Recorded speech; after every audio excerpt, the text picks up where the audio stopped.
comes with it's the music that comes with StreamYard, right? They give you little choices, right? I usually play something off of YouTube, but I was like, let me see what StreamYard has. No, that was boring. Sorry, you guys. Anyway, I love you, hit that. Welcome to another episode of On the Block with Jen. I hope you're ready for Saturday night, okay? If you watched me last night, it was World War X on the block. I mean, we had the ambulance pull up. We had the police pull up. We had security pull up. Okay, it's a miracle National Guard didn't come through here. So many people had to be dropped from the panel. We had a lot of panelists last night, but that is what I wanted. I wanted a lot of different opinions. I thought yesterday's show was very, very important. It was an important discussion to have.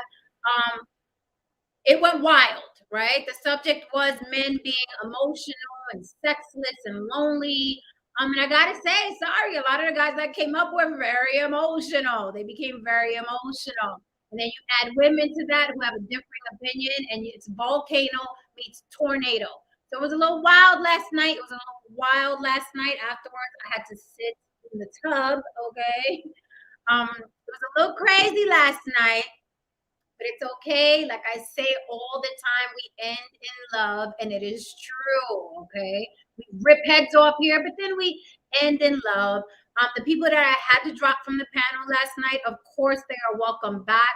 Sometimes you just have to separate people, no different than you would family members or friends. You just got to separate people and let them cool off in their own corners.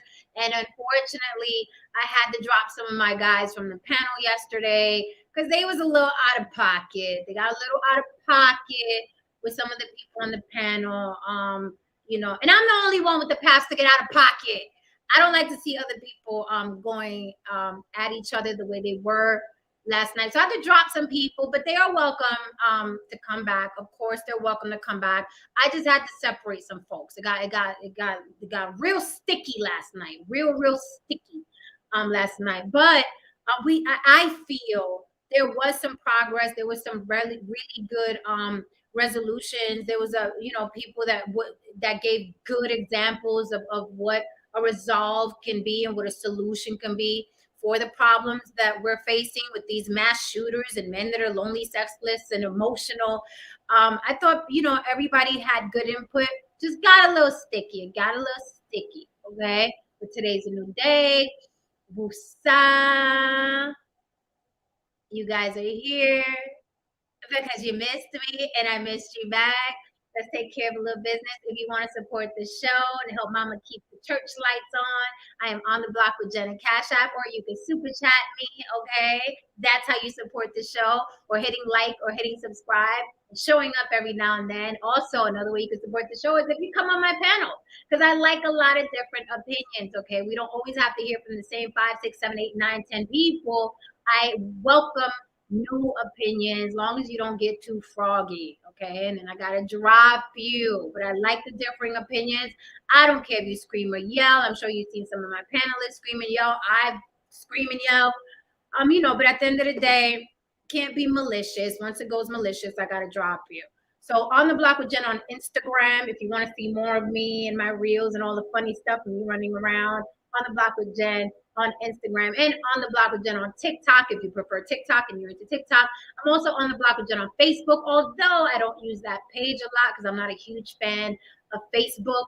I think it's a life sucker. I think Facebook is I don't know, something about Facebook is I don't know, well designed to suck the life out of you, suck your time. It's just a life sucker. So I don't frequent Facebook that much, but you will see me dropping stuff on TikTok and you will see me dropping stuff on Instagram. I'm glad to see you guys here. I really am. Yesterday was rough, but you know what? Every stream isn't going to be easy peasy, okay? Sometimes it's going to get a little crazy, and that's okay, right? Because sometimes we're just passionate about our shit, and I'm not the only one that's passionate. There are other people that are very passionate about their point of view, and that is cool. Either way, I'm glad to see y'all here. Now, I'm hoping the topic tonight is a little lighter, although your feelings will be hurt. You know what happens here on the block. Your feelings get hurt. You guys will disagree with me, but these are my theories. It is not gospel. I don't, suggest you write it on an obelisk and put it on your wall and worship it. This is my opinion. You guys have yours. Just I have some theories about polyamory, and relationships and cheating and things like that.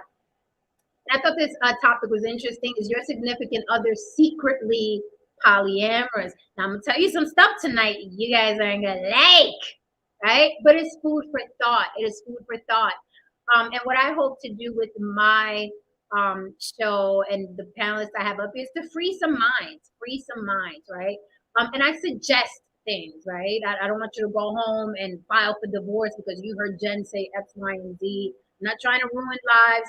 I just have my theories of things that I've experienced. I know a lot of people from when I tell you different walks of life, you wouldn't believe how far from each other my friends are. Okay, like different walks of life. Like if you put all of them in a room, you'd be like, what the fuck is this crowd about?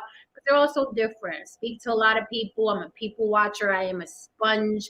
I'm that friend people come to when they have problems. They're like, what do you think about this? What do you think about that? Because they know I'm going to give it to them straight, no chaser. So, just me observing human beings, what I think, right? And you guys could rebut, disagree, and what have you, and things like that. But I have a theory about is your significant other secretly polyamorous?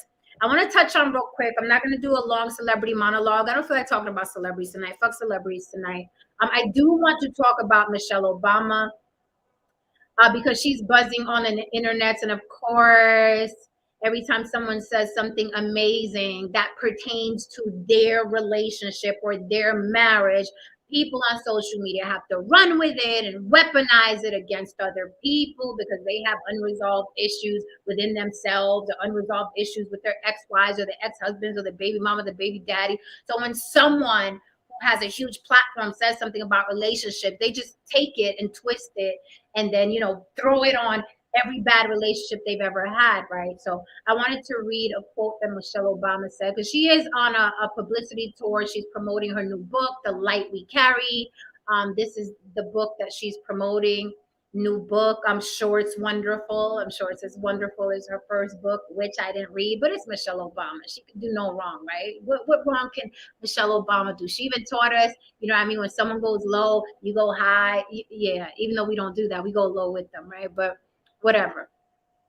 So there is something that I wanted to read that she's saying a lot on each show because I've seen her on various shows. She's promoting her book. She's doing the publicity tour, and I get it. That's how you sell your shit. So she said this, and now people online are taking it and muddying it and twisting it and putting it on, just putting the bullshit on it, right? People on social media, that is what they do. They hear somebody say something positive and they put their bullshit on it, right? So it's an excerpt from her book, right? And Michelle goes on to say, as an adult, I've lived in a number of places, but as far as I'm concerned, I've only ever had one real home. My home is my family. My home is Barack, right? And then she says, and this is what people are twisting.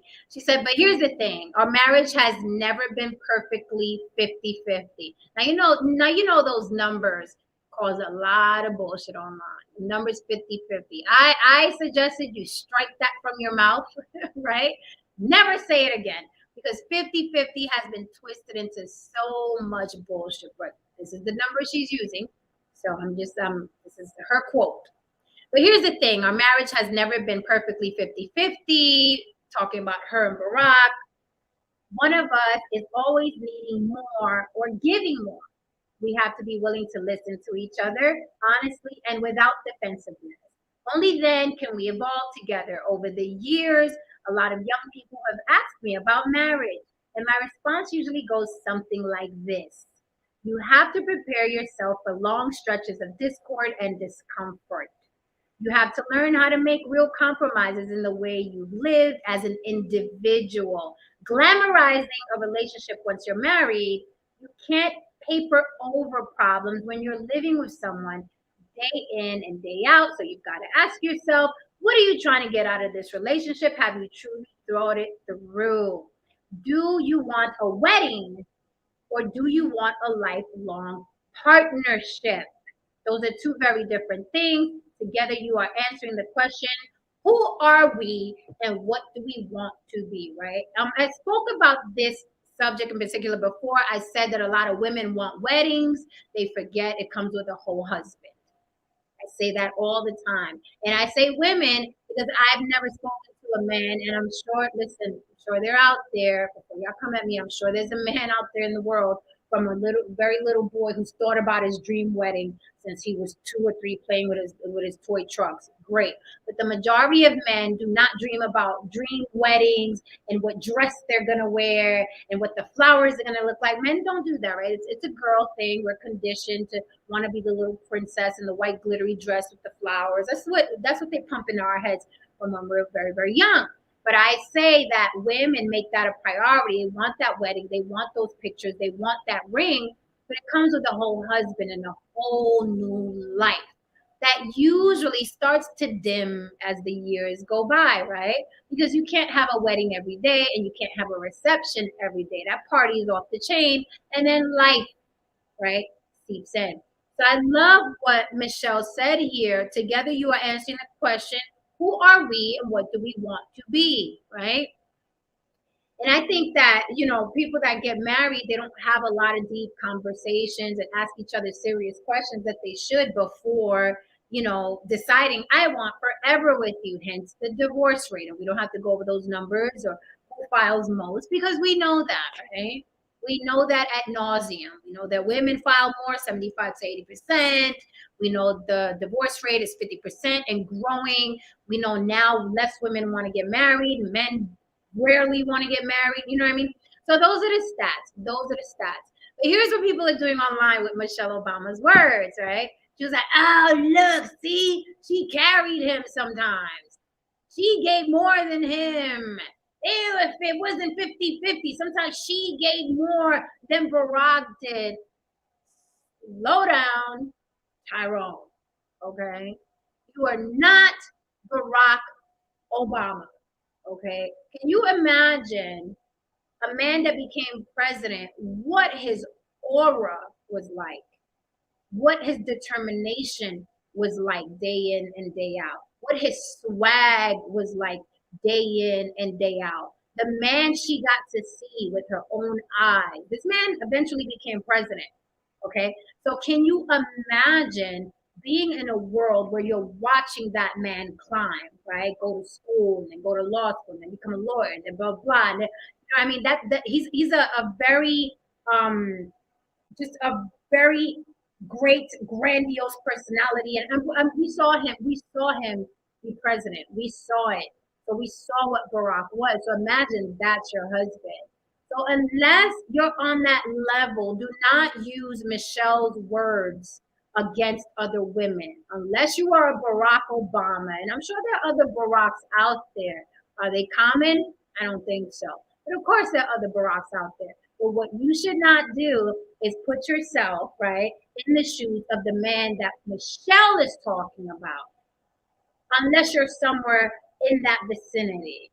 And there are not a lot of Barack Obamas running around, right? There are a lot of great men on the planet. I'm sure that are just as great as him, but those men are not common. They're just not common, right?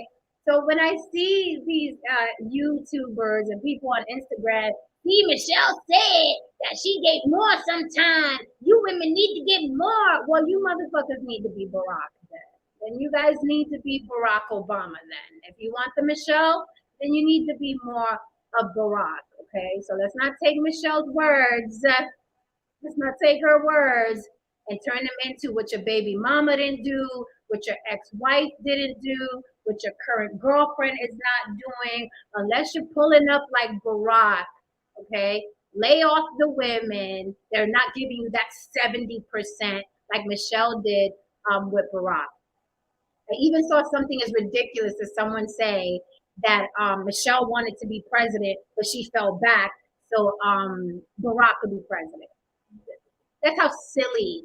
That's how silly social media is, right? They took from that thing that I just read, that quote I just read, and they came up with a headline: Michelle could have been president, but she fell back to let Barack be president. This is what we're doing. This is how silly. This is how silly people are. So I liked what she said. She's always been what I deem a powerful woman, an intelligent woman. You know that saying, even though a lot of people don't like it, I know it's not cool in 2022, going into 2023, but I've always seen her as very stoic and strong, the woman behind the man, right? You know how they say the woman behind the man, you see a great man, there's always a woman behind him. I know that's not politically correct anymore. Women don't want to say they're behind men. Great, cool. I'm just saying that you can tell that Michelle is the rock in that family, although Barack is the leader, right? Unfortunately, in a lot of relationships today, the woman is the leader and the rock, right? So, but you can tell that it was a nice, they had a beautiful thing going where she was the rock for him. She held down the family and he went and became president of the United States. So salute to the Obamas. First time I ever did a double salute. But they deserve it. And I hope, you know, her book, I'm sure it's going to be a bestseller. That's a no brainer. It's Michelle. And I wish them 1,000 more years together. With that said, mi gente, I told y'all before that people that can get married and do forevers and are willing to grow and fall back when they have to and be forward when they have to are very, very rare.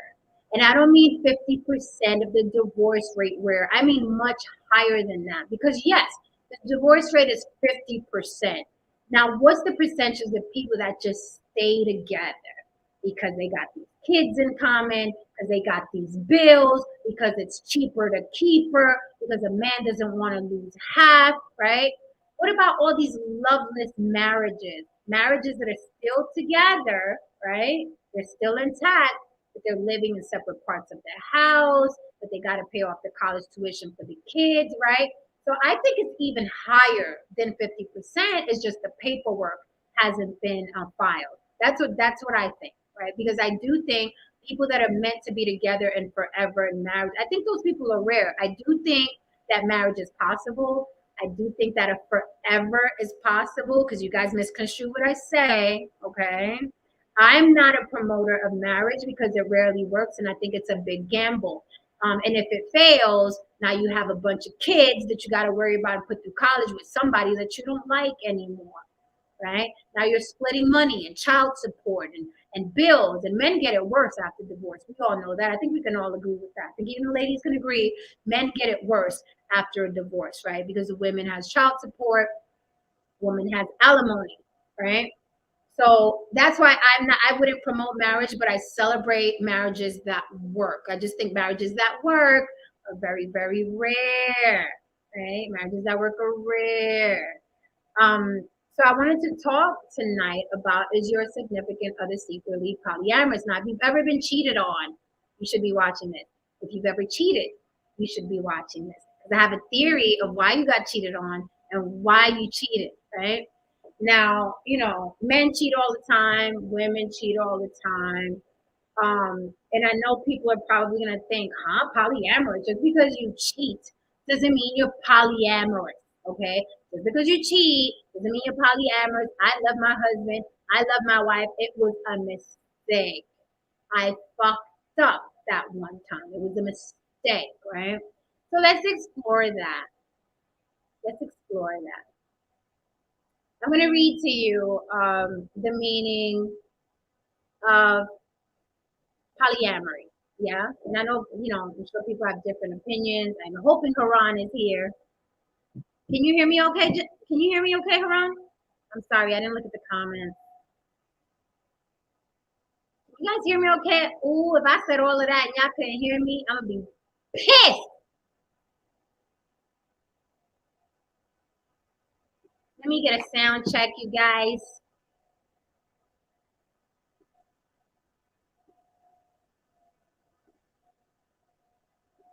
Let me get a mic check, por favor. Okay, thank you, no saint. So I'm going to give you my theory really quickly. I dropped the link for anyone that wants to come up and argue with me.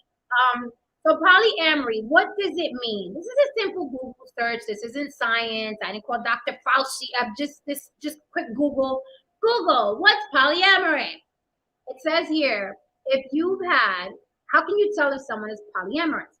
If you've had crushes on multiple people since you were young, had trouble choosing between them, right?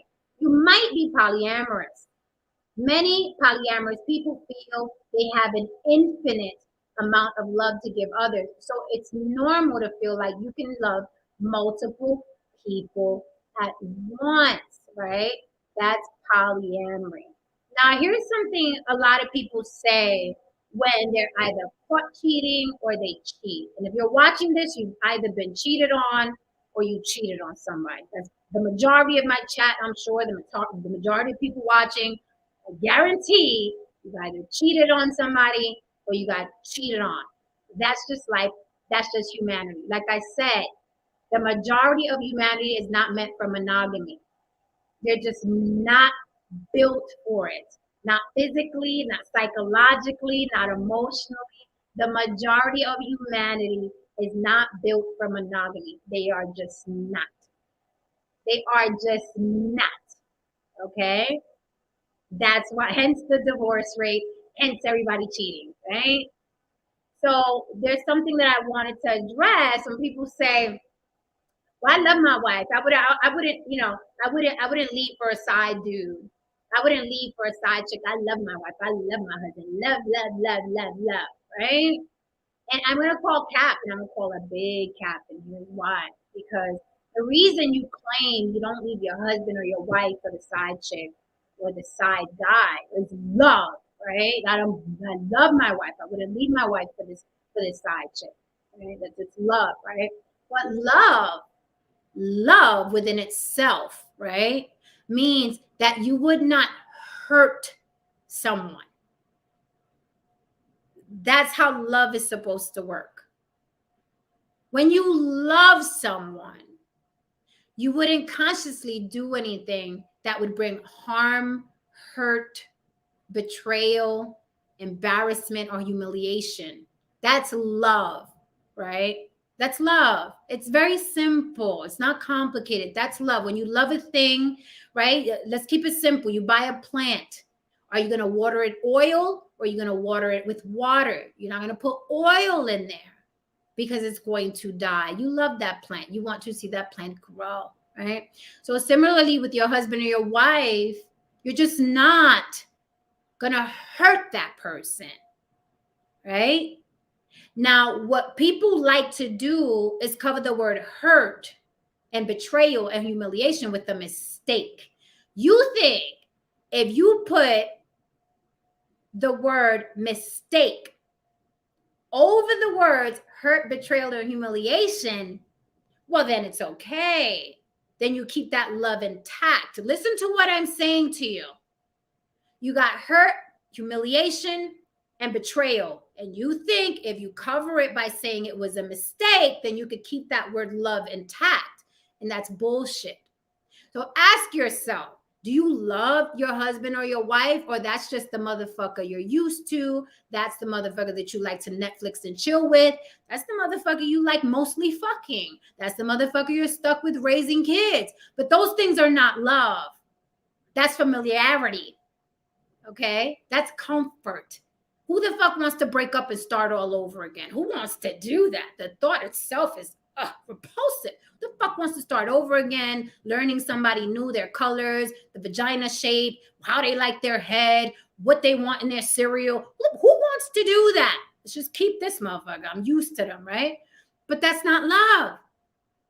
That's not love. Because love is simply, I would never hurt you. I would never betray you. I would never put you in a position to humiliate you, right? My theory is, here's my theory, motherfuckers are just secretly polyamorous. But they're so steeped in tradition and religion and comfort and familiarity that they decide, oh shit, I can do this with one person. That's what was told to me. That's the tradition. I'm just going to do this with this one person. That's how it's supposed to be. That's what they told me. Then you get married and you want to fuck your secretary. Then you get married, women want to fuck their trainer and they want to fuck them bad. And then sometimes they just do. They just fuck them. They just fuck them.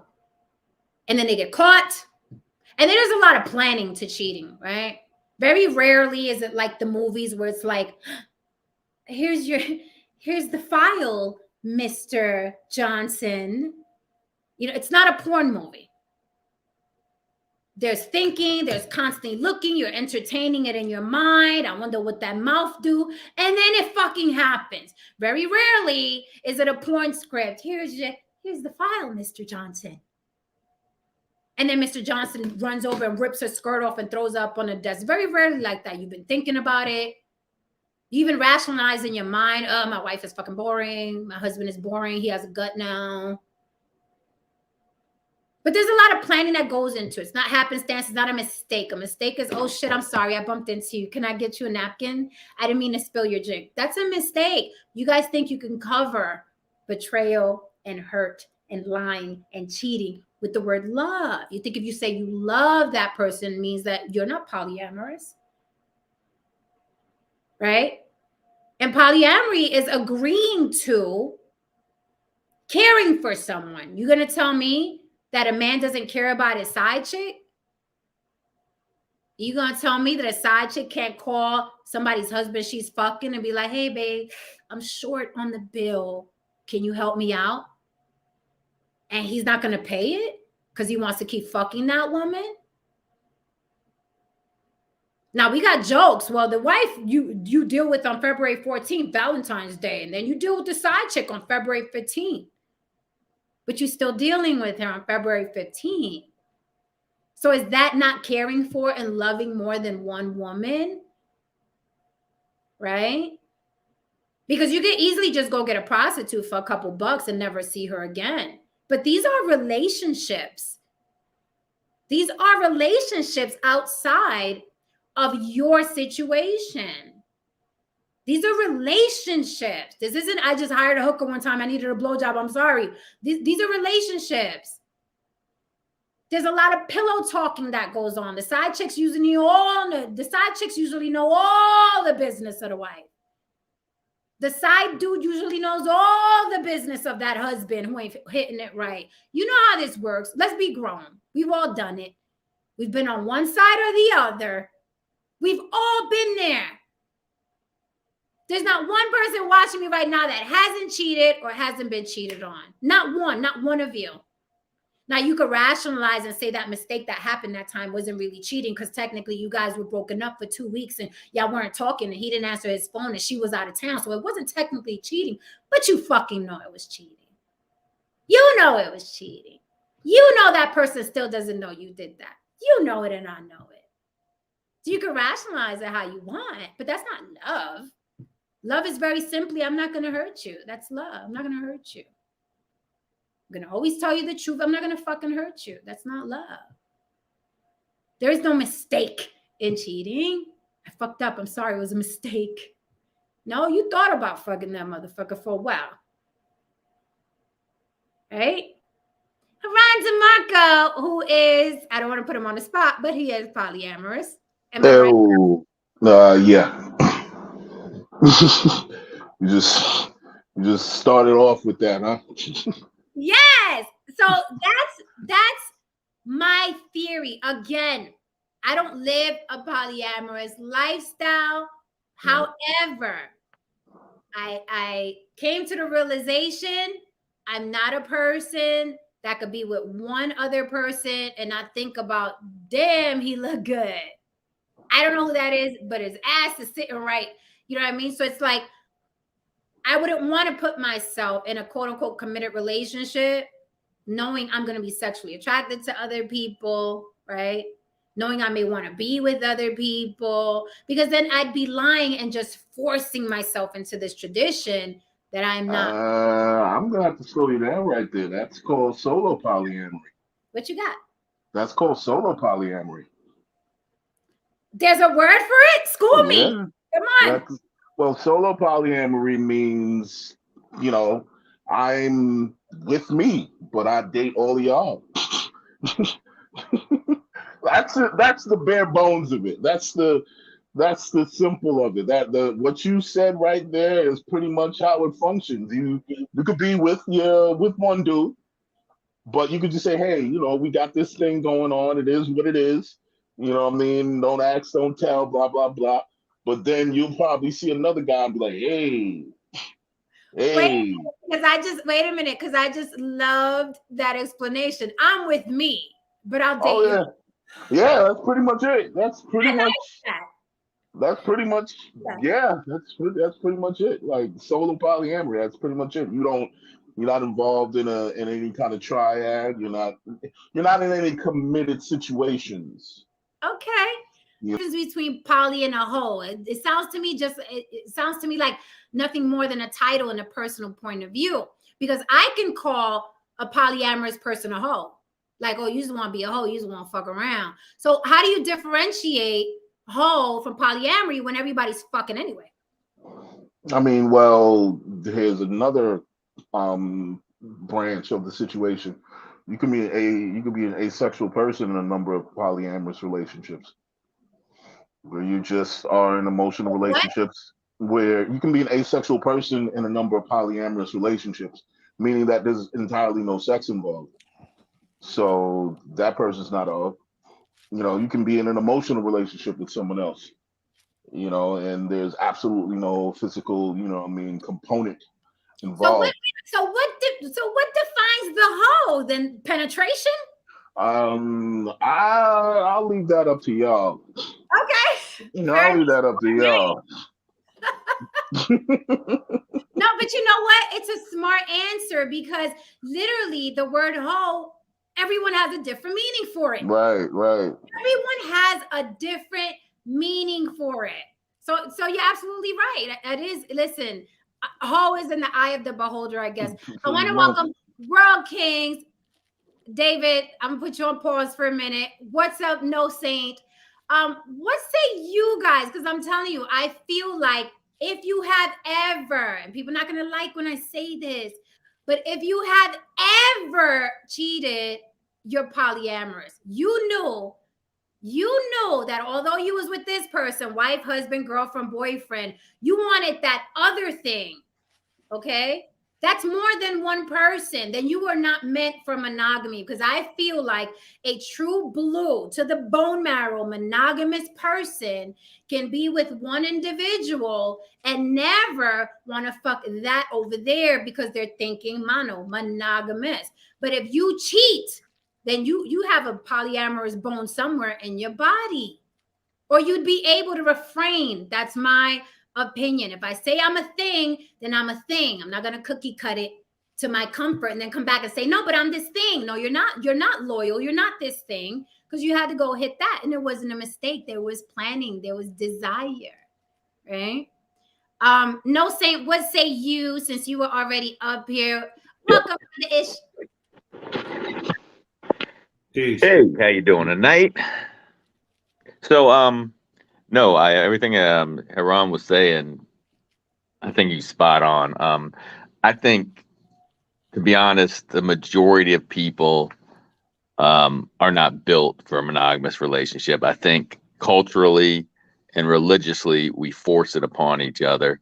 And in some sense, it may help when you have kids to not have so much chaos. You know what I mean? Like in this society as well, because, what are the neighbors going to think type thing, or what are the kids in the school going to say, but I totally, and the big thing is, when you're young and you're taught, okay, you got to grow up, you got to get married, live happily ever after. I mean, that's the way I thought. I thought, okay, you marry one person, you fall in love, you have a soulmate, and that's, and that's the way it is. So you get taught that and you expect that. And then, like you said, that people change. I mean, people grow, and it doesn't necessarily mean that, and also just in general, like you said, you're always going to see somebody else that you're like, I wonder what that flavor that flavored light, you know. That's the things in this bitch. but because we're brought up, and a lot of people are really possessive, and they feel like if someone does explore that side, that they're going to lose that person. So they get really possessive.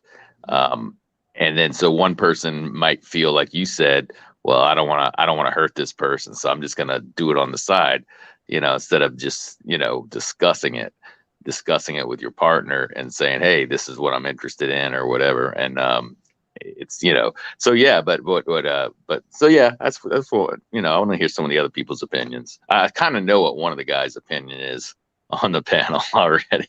Thank you for the super chat, Donovan. Donovan says solo polyamory. I learn something new every time I tune in. I'm learning too. What's up, World Kings? How are you, sir? I'm back. I see. Welcome back. Yeah, they got the I see they got the Oakland out of you last night, brother. I wasn't around for that one. Yeah, man. Yeah, it got a little ugly, man. Are you all right, man? Yeah, she had called me on my name, and I responded. I understand. Me and Big Triggity got escorted out the building, and I understand, brother. I understand. Yeah, we got escorted out the building, but it's all love, man. It's all right, good. World, you know you had to be escorted out for a minute. You need to cool off. Everybody need to cool off. Yeah, but like, what did he say on Friday? You didn't get the fat girl when she was trying to get me. You know what I'm saying? Yes, yeah. You know why? Because I expect more from men. That's why. Yeah. I expect more from men. You guys are supposed to be more even keel. Like, let the women act hysterical. You guys are supposed to be like, whatever. Yeah, but like Karan said, it came out because it was just the worst. Listen, with that said, like I said yesterday, we all got them triggers. We all have those experiences. So I don't expect y'all to be cool all the time. Somebody will pull you out your frame. But I'm just saying, when that happens, of course, I'm going to protect the women first, right? When that happens, because you guys will be okay. You back here like nothing happened, see? Yeah, for sure. Yeah. Why not protect who's right? Why not protect who's right versus gender? The women here. That's why. Even if they're wrong, you already jumping in the conversation. Ain't nobody said nothing to you.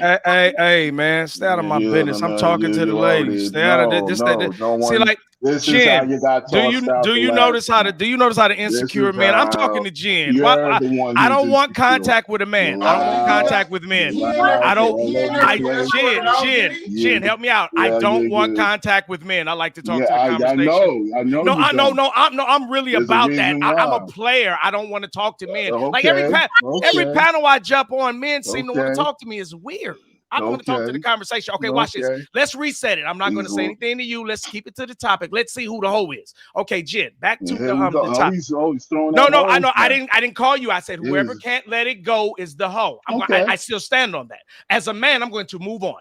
Okay, so Jen, to the topic, Jen. Yeah, please protect me, please. Jen, help me, please. So, if I may, being that, shout out to Ish, is his name Ish, the devil, Ish. What up, Ish? He says he already knows he's already talking to me. I appreciate that because he knows what I have. You talking about no saying? Yeah, that wasn't Ish. Okay, is that the white guy? Yeah. Yeah, okay. Yeah. No, it was No Say. What's his name again? Excuse me.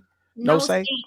No Saint. Okay, right. So this is something I've always been in. You know, and if, as he said, which is true, you know, us Israelites, we know that polygamy is regular. If you look at the Bible, that shows you how much we don't even really listen. Religion tells us not to do polygamy when most of the men in the Bible were polygamists.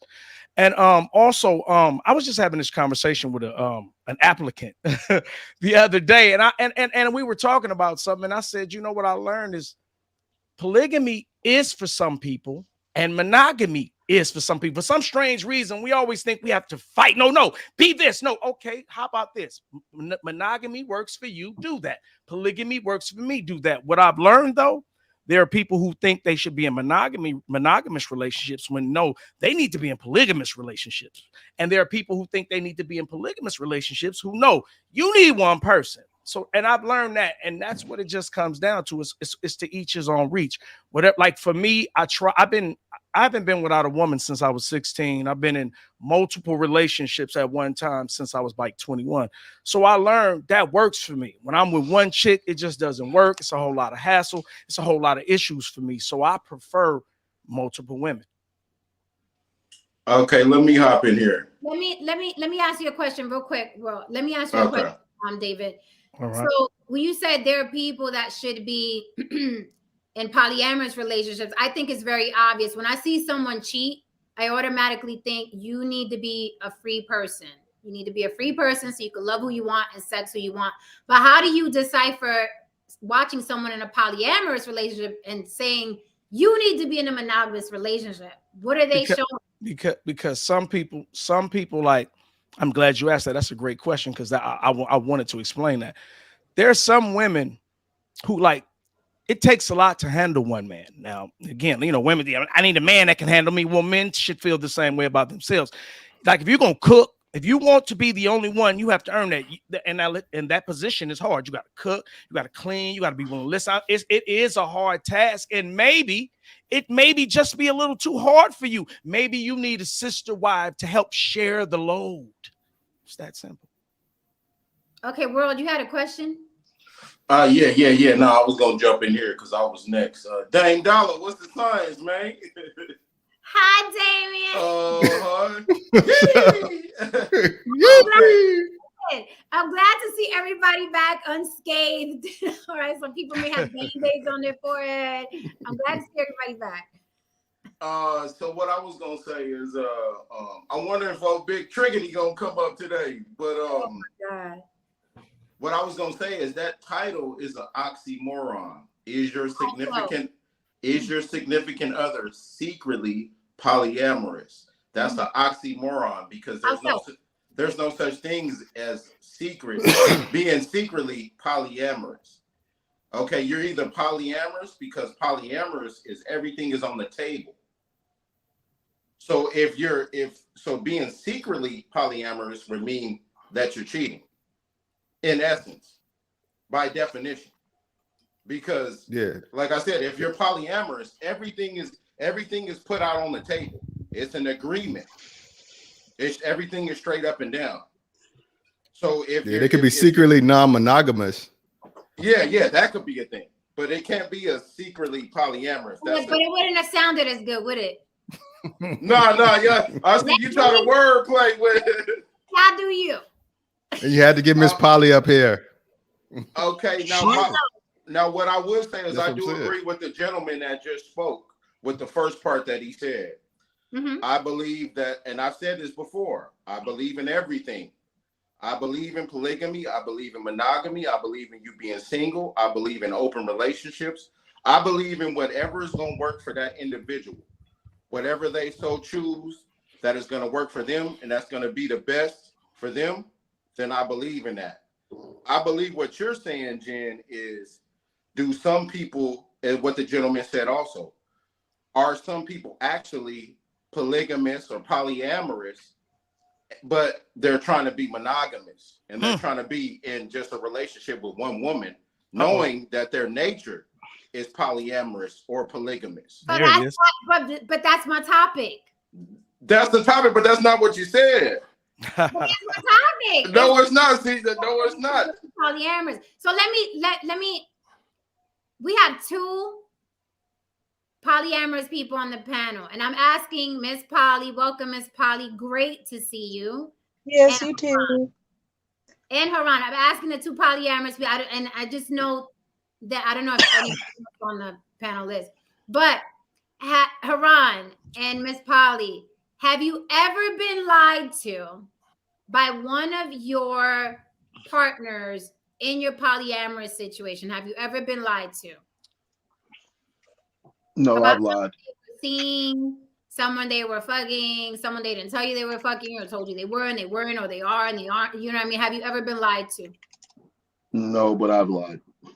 But you've lied. What about you, Miss Polly? Yeah, well, since I date monogamous people, yes. I mean, I expect it actually. I expect it because their behavior is going to be someone who's monogamous, and they're going to do things and walk that way for a while until they kind of get the picture of what it's really supposed to be.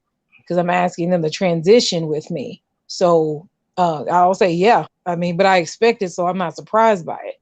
You know, okay, so the reason why I asked that is because World King says polyamory is everybody knowing everything. There's no lies or anything. No, and that's not. Have two people on the panel who are polyamorous and just said they've either lied or been lied to. Yeah, but I'm saying by definition, that's what it is. But it's just like I said before, men and women get their hands on things and they abuse it. Because a woman can tell a man, okay, we're polygamous, but I want this to be understood between us. Okay, if you mess with somebody else, you got to run it by me. But what do men do? We get our hands on things. And if we have somebody that's giving us this opportunity right here, we'll still be like, okay, I'm finna go ahead and go do my own thing. Still on top of that. So I think that's deeper than just coming outside of what your agreement is. That's what it is. It's coming outside of what your agreement is. But still, by definition, polyamory is an understanding between all parties. That's what it's supposed to be. Well, yeah, well, that's the definition. Marriage is supposed to be just sex with two people. Like, yeah. You know what I mean? Monogamy itself is supposed to be something, but people don't adhere to the contract in a sense. I mean, love is supposed to be, I'm agreeing to care for you in a way that's not going to, result in any pain or any betrayal or any humiliation, right? When we say we love someone. Tristan, what say you other than the face? I missed out on everything, so I just saw you alive, so I have no idea about anything. So you want to fall back for a minute? You want to pass the mic? Of course. Okay, Damien. Okay. Damien, good to see you, Damien.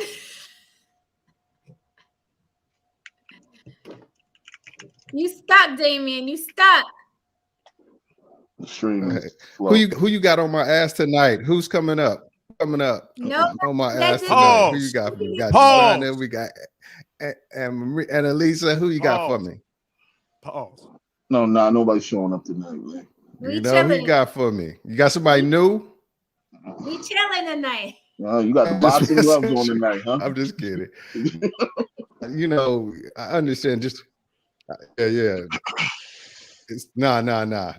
I was just chilling out. Like I said, I get the alert, and I was like, "Oh, what the topic?" Like, "Oh shit." She know I got to jump with some shit like this. But I know. I just feel like kind of what World King. I think it is. There's like lying in all relationships. I think with polyamory, there's just a defined commitment there. Like people have committed to this relationship, and it's just multiple people who have committed to a relationship. Like I've said on one of your old ones, I wouldn't call it polyamory, but when I was younger, I was in a throuple with two chicks, and we were kind of committed to each other, but we couldn't fully commit. I wouldn't call it polyamory because one of them was actually married while we were in it. So it was, but yeah, I don't think secretly polyamory, like I said before, you could be secretly non-monogamous, and then you just cheating on your relationship. So you don't think that non-monogamy and polyamory is the same shit? Isn't non-monogamy and polyamory? Well, I mean, no. It's a part. Well, no, because you hold on one second. Hold on. If you in a relationship, if you say I'm in a committed relationship with two other people, you can be committed and be monogamous to that. I know mono means one, I get that, but you can have agreement to be committed, I should say, not monogamous, to those two people. I think what you're gonna put it there is just like people are out there doing their own thing behind somebody's back.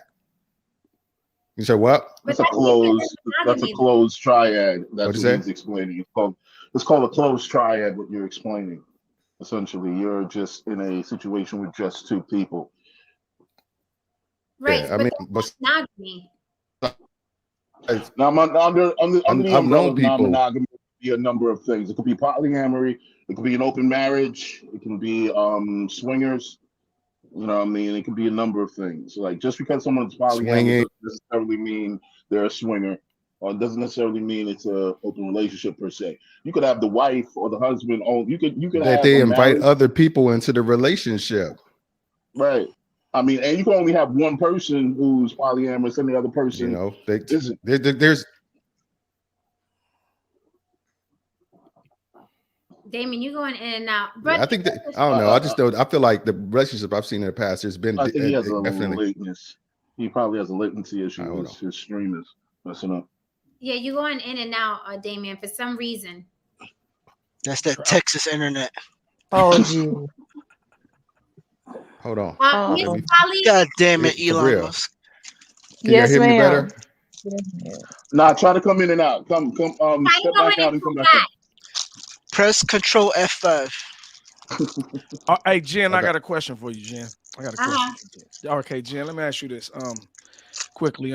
Generally speaking, do you think for most parts there are more women to men? There are more women than men? No, not anymore. That's something that we keep saying that's no longer true. So you don't believe it? So you believe it's equal? I believe it statistically. It's like I think it's like a small percentage more. Okay, let me ask you this then. Would you say more women are dating or more men are dating? I don't know. Okay, let's do a hypothetical right fast. Let's say women. Because if women are dating, they're dating men. So obviously they're both dating. Okay, but it doesn't mean it's at the same ratio. But let's just say hypothetically, more women are dating than men. Or just say hypothetically, there's more women than men. If that is indeed true, or more women dating than men are. Some men, they say a lot of men aren't even dating. Some men are they don't want to date. So let's say that more women are on the dating scene than men. That and if that is the case, how would every woman, or if women truly do outnumber men, how would every woman have a man to herself? Make it make sense for me. Scientifically, this is all science. That is far from science. Yes, it is. Be quiet, boy. You too silly to talk to me. Be quiet. That is far from no. Be quiet, boy. I'm talking to the lady. Shh. Just learn something. Go ahead, Jen. There are a lot of it's not that here's the thing. Scientifically, it's not that black and white. It's not that clear. Right. That's why I said hypothetically. No, I gave. What about I said hypothetically? If I had things, I can fly to Disneyland. We got that. It's really not hypothetically, because if you're talking about black men, if you're talking about black and Latino men, they definitely outnumber, because you got to think about all the black men and Latino men that are in prison, and you got to think about all the black and Latino men or women that may date the same sex. Exactly. So you have to cut those out. So this is what I'm saying. So theoretically, it is impossible for every woman to have a man to herself. That was exactly my point. That's science. Right, but then you're also talking about what 1 in 4 women are gay too. There are a lot of factors. Right, but it's still more women. Factors to it. There are a lot of factors. It's not just there are more women than men, so every woman can't have a man. There are gay women. Hold on. I put that in there. I put the gay women in there. Right. Men in there, and I put those that are incarcerated. Right, and it's more men incarcerated than women. It's more men that are not dating than women. A lot of men don't, like I said, a lot of men don't have kids. They're not even dealing with women. And so like they said, like these men say, these other people, they say that it's men. Like this gentleman said, they say that there's men that they're not dating. Exactly. They're not even thinking about women. They're 1 in 3 men or something. It's never been with a woman. Or something crazy. So then there's no way to gauge it then. But no, we can gauge that is it's not at the same proportion. Gauge it off of raw numbers. Wait. Hold on, wait. At the fact that we know that it's not at the same due to that, we can gauge that there's going to be a spillage of more women than men. So that theoretically makes it impossible. Let me read this to you real quick. The number of men and women in the world is roughly equal, though men hold a slight lead with 102 men for 100 women. All right, but did you hear everything we said? Okay. Incarceration, gay. Science, no, we said incarceration, gay, socially awkward. Right, I heard what you said. It's the regurgitation of there are more women than men, so it's impossible for every woman to have 1 man.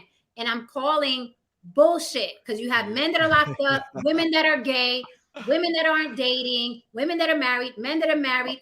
I'm just saying specifically, you don't have any scientific proof. There's no way you can gauge that. Okay, let me ask another question. The only thing that I've heard over and over again regurgitated is there are more women than men on the world. And it proves here, no. Okay, let me ask another question. Untrue. How long has polygamy been a practice? If you know, do you know? If you know, no, I'm asking you. I don't know. I took the okay. All right. Let me help you out. It's an ancient old practice. Now, my whole point is there's a reason this is, like I said, even in the Bible, they say, even with no saint. I don't believe in the Bible. I got you. I'm just responding to something he said. He said religious reasons. If people really looked at religious, according to the Bible, the majority of the men had multiple wives. David, Solomon, Saul, Abraham, Abijah, Esau, Jacob, Isaac. I can go on and on and on, and that was a reason. But I'll let you. You got it. I'm gonna bow it out. Y'all got it. Wait, quick question. Wasn't those rich men in the Bible? I could be wrong. No, all those men weren't rich. No, all of them weren't rich. No? They were rich according to spirit, but not financially. No. So yeah, he's right about that as far as the way it goes in the Bible. What I mean by religious, though, is I mean the religious practices of today by not necessarily. I understand. Wait up. I understand where he's coming from because I know what his beliefs are. He believes in polygyny. And the man has more than one wife. He doesn't believe, although he doesn't believe women should have more than one husband, and that's fine. I'm whatever. If it's an agreement between, and they have a culture and a belief that's what they want to do, that's fine. But what I'm saying when I say religious is it's the pressures of the mainstream religions that say, you need to be one man, one woman. But no saint. Don't they say they follow the Bible? No saint. Don't they say they follow the Bible? Don't the popular religions say they follow the Bible? I'm just asking no saint that. Yeah. So then, according to their own book, they're contradicting it. Check and mate. Let's take the Bible out. Let's take the Bible out. You can even go to certain areas in the world, and I know this isn't a world conversation, but I'm just saying let's just go to certain areas in the world. And if you look at all these men that are either from like Africa or the Middle East, if you talk about Gaddafi, if you talk about Saddam Hussein, you talk about Bin Laden, you talk about Idi Amin, all these men got about 30 kids and they got multiple wives.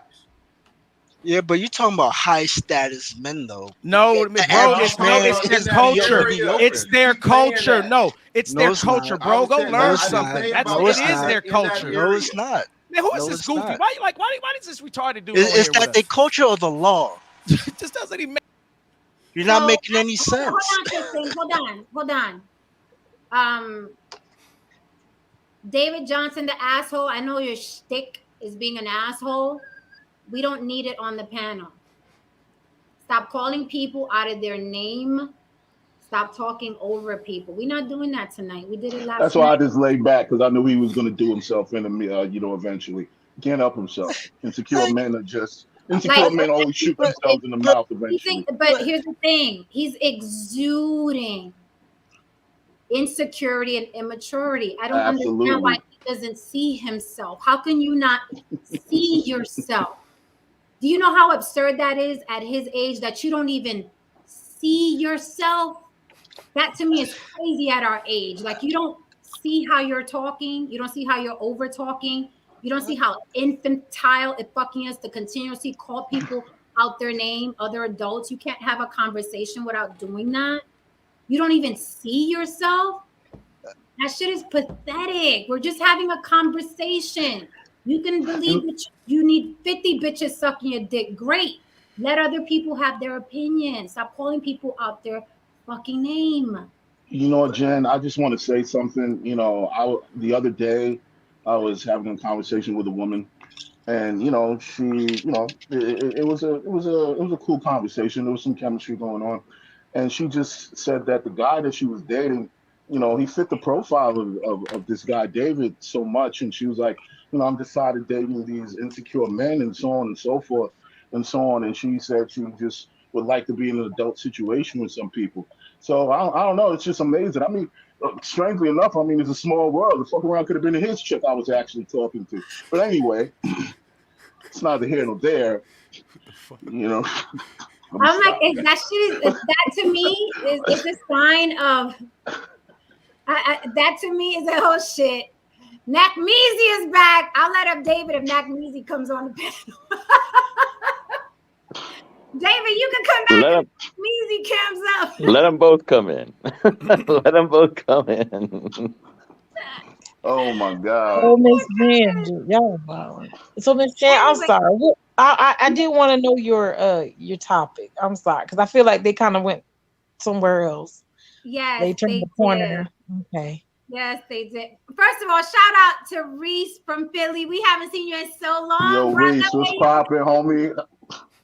What's up, How you been, man? I've been here. I just ain't been on panels lately. I work like a Hebrew slave now. So. Oh man, all right. Well, Black Reese popped up on my show. What up, dog? What's up, yo?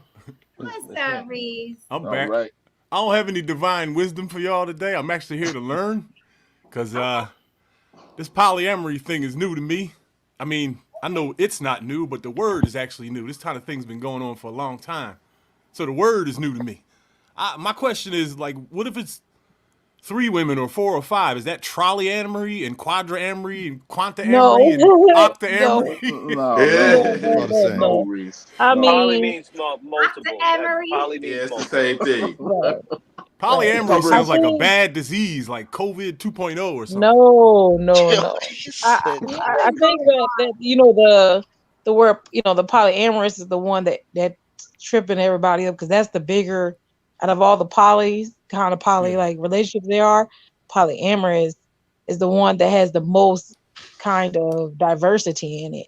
So that's the one that people are like, if you want to be anything other than polyandry or polygamy, that's kind of where you belong. But even within that is different kinds of relationships. They can look different. And I call it word soup. I personally stopped using as much terms unless you want to do like a paper or you just really want to know about it, because people will just hold on to words so much nowadays that they'll freak out and they don't get the whole purpose. It's really to identify what kind of group you're in. Basically, like if I said, hey, I'm polyandry, and a polygamist came up to me, he gonna know that he's not gonna want to talk to me. So then that just ends the conversation on a together situation because they don't get along. Their minds aren't in the same place. So that just that diffuses it. If you say you're at a tripod, that means you're not gonna go outside your 3 most of the time. If you're a closed tripod, that means after you get your 3, you're done. There ain't no more adding. That's it. If you're open, that means your other partners could possibly have other partners. That could look different. So it's a lot of words. You know what? That's what people think is high risk. I'm gonna be honest with you. If you're really poly, you're a little bit more stricter and you move different. But you know what, though? I would think that in a situation like that, there would be, maybe I'm wrong about that. Maybe there would be more structure in an organized situation like that instead of just people lying. Like maybe HIV comes from lies more often than just polyamorous type stuff. And speaking around and around not talking about it. Right. Yeah. I mean, if let's say that's for example. Okay, first off, you should probably get some rules up anyway when you first talk to people. Like if your thing is, hey, I get tested every 3 months. If you guys are with long-term partners or something, that's just an example. Hey, I get tested every three months, and when I want to add a new partner sexually, I'm going to get them tested prior to having sex with you because I got to protect me and my other partners. If you're thinking like that, that's a whole nother level. When you're monogamous and you're cheating on getting your little freak on with the girl next door, you don't know she got a pussy ate by somebody else or got dick down last week. So that is stress. Wow. I'm be honest. You don't know. But if I'm poly and I'm being open and honest with you, hey, listen, I met this girl. I really like her. I've been talking to her for a couple weeks and we're getting to know each other. And I think I might be sexual with her in the next, week or something. Okay, babe, hey, shoot, can you get her a test and let's see it for real? And let's hey, shoot, if that's what y'all want to do, be protected and enjoy yourself, your sexual moment. That's a conversation. You seem to be an expert on this. So I got another question, right? She is. most of the times when I've observed this in person, the 2 women are always involved with each other sexually also. And it almost always goes south. So what do you got to say about that? Reese, you got to ask her situation. Wait, go ahead. Say again. No, say it again what you said. Most of the times when I've observed that in my life, polyamory, right? the women are involved sexually with each other also. So, and it always goes south. It seems like it'll look like fun for a little while, and a year or two, and it's over. I've never seen anything like go on the long distance where you see old people that are polyamory in their 50s and 60s. You know what? With grown kids and stuff. There's two reasons for that. I'm be honest. First off, even in poly, there are two different worlds. There's a white poly and there's a black poly. Black poly does tend to have a lot of other issues because they try to mix monogamy a whole bunch, real lot. White, you go find some white poly people, you'll find them with kids. They got a whole process. They just, when it comes to non-monogamy, they seem to be a little bit more pulling it together. I'm being honest. Every time I see it. But when it comes to you seeing two women, maybe and a man, a lot of times the woman who's in that, the one who said it's okay because she wanted her boyfriend to be happy and she thought she could go along with it, she didn't want that situation in the first place. So she played and pretended, and then when she stopped, when she couldn't handle it anymore, it was done. And when you're in a question for the panel, goes back to what Jen Jen always said about relationships. Period. It's like people change their mind. You know what I'm saying? But those tripods. Yeah, but tripods, that's a tricky one. I'll be honest. If you can get a good tripod, you found some lifers. Tripods, they are hard. Basically, that's three people. That's three people who are together and they close. They close up. That means they ain't with nobody else. But in that relationship, I think people forget that means you have to be all together. That means if you have me, that's right, and I have another girl, she's my friend, we have to have a relationship too that's strong without you. That means if something happens to your ass, I'm gonna still want to be with her and stay with her, be with her the whole way. And a lot of times, two more questions too. That doesn't happen. I know I'm pouring them on, but I gotta learn this. No, it's okay. That doesn't happen unless they break up. How does the government? How do like city governments and state governments look at this in terms of marriage and stuff? Obviously, can you get legally married? Well, that's big. Not here. No, you can't. No. Oh no. South Africa just approved polyandry. They do see it in other countries. Here, it does not. Is not legal. But since you guys want to be great about everything in America, you can still get the benefits of being with someone as if you're married without actually being married to them. Right. And if you need something like insurance or something like that, you can actually, some people do this. They'll get married to one partner that will benefit them. Let's say one has a chronic illness. Well, I need you to have my insurance. We'll get married. The other ones won't, but I'll put my house in your name. So then everybody kind of has a portion of their lives together. Those are long-term partners. So a lot of these young people doing it, they don't want long-term partners. They want short-term partners, but they're trying to make long-term plans with them, which doesn't make sense. What about women? I saw a YouTuber that had two boyfriends, I guess. I don't know if they were married. And she had two boyfriends. She gets roasted bad. She gets roasted real bad. Is her name Passion Jones? I don't know. She's a light-skinned chick, a little heavy. The two dudes actually kind of like handsome, buff dudes. They look like high-quality cats. Yes. I'm looking at her like, damn, how'd you do that? Right. So they're actually they're in a polyandry relationship, but it's not polyandry really. It looks like polyandry, it's not. It's polyamorous. Because her husband is bisexual, and that's his partner too. Whoa, so they're actually all together. Yeah, they're all together. So that's different. So like that's the norm for like a lot of poly people who want to do polyandry. They call it polyandry, but it's not really. They're actually the males are bisexual. And that's why I'm real clear about me, myself. My partners are not bisexual. They're heterosexual males who are not bisexual at all. Do not want anything you get down to? I am poly. Yes, that's my name. This is fascinating. I have two male partners. Moving on for Reese's 21 questions. Moving on. All right. Yeah, I'm sorry. Go ahead. That's okay, Polly. I appreciate you here giving us all the information. I'm sorry. Don't be sorry. We since the topic is your significant other secretly polyamorous, it's tongue in cheek, right? Let's play with it a little bit. I want to ask the married men on the panel. They are in monogamous, obvious marriages, right? Yeah. Yeah, absolutely. Okay. Yeah. No saint. Yeah. No. Don't you be asking my boy something that's gonna get him in trouble with their wife. Right, exactly. I'll plead the fifth on that. It's been recorded now. Okay. He's asking my boys nothing that's gonna incriminate them. Okay, so back to Damien. Yeah, I ask you whatever. I'm talking about both of them. Don't be asking both of my boys nothing that's gonna incriminate. Back to Damien. Yeah, what's up? Why aren't you polyamorous? I mean, it's so much more. I mean, it's one of those things where it's the point where I just think now that we have children and all that kind of stuff like that, any of that fun shit, it can get a little confusing and like it just, and I don't want to deal with that aspect because like don't get me wrong, and my wife, she's not a good sharer for the most part. She wouldn't be down with it, and I don't think I'd be down with it at this point in my life. You know, I don't think it's something I'd rock with. Like I said, it was all fun when I was younger to be in situations like that. Because like my first wife was bisexual, so we had a lot of experiences, and it was like, you know, you can't hear me. We can hear you. Oh, okay. You tapped on the ear, and I was like, okay. Oh no, I scratched myself. Oh, okay. Yeah. So you know, I feel like I got all that. I got it out of my system. If I was just to be, you know, where it's just like now I kind of just want to focus on us. But don't get me wrong. If my wife was like, "Hey, I want some pussy tomorrow," I'd be like, "Let's do this." You know, I'd be open to whatever.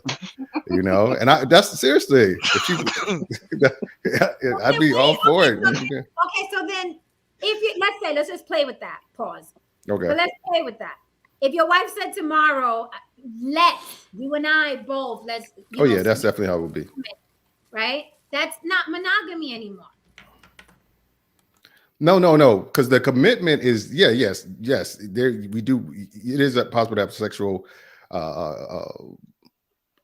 a sexual contact with other people, but the commitment is still just be us. It's always going to be us against them. It would never be. Nobody else could, you know, there's no cracks in our shit where somebody could creep in or what have you. We just been together too long and down for each other too much for it to be like that. And it's just like, but I'm just saying, y'all like what is that? An entanglement wouldn't separate y'all. Y'all like the Smiths? No, I didn't know entanglement. I mean, it's just a simple fact that if she wanted, if she wanted to like be with a woman because she has, and you know, if she just decided, you know what, I missed that, I want to get down with that. She has enough, like she's realistic enough to love, like she couldn't do it without me. Like she'd be like, it had to be a woman who wanted to like rock with the both of us. You know, it wouldn't be like I'm gonna go off and have a situation. Like the entanglement was, they went off and had their own secret relationship and stuff like that. Now it would be definitely us doing some shit together and then talking about it after, you know.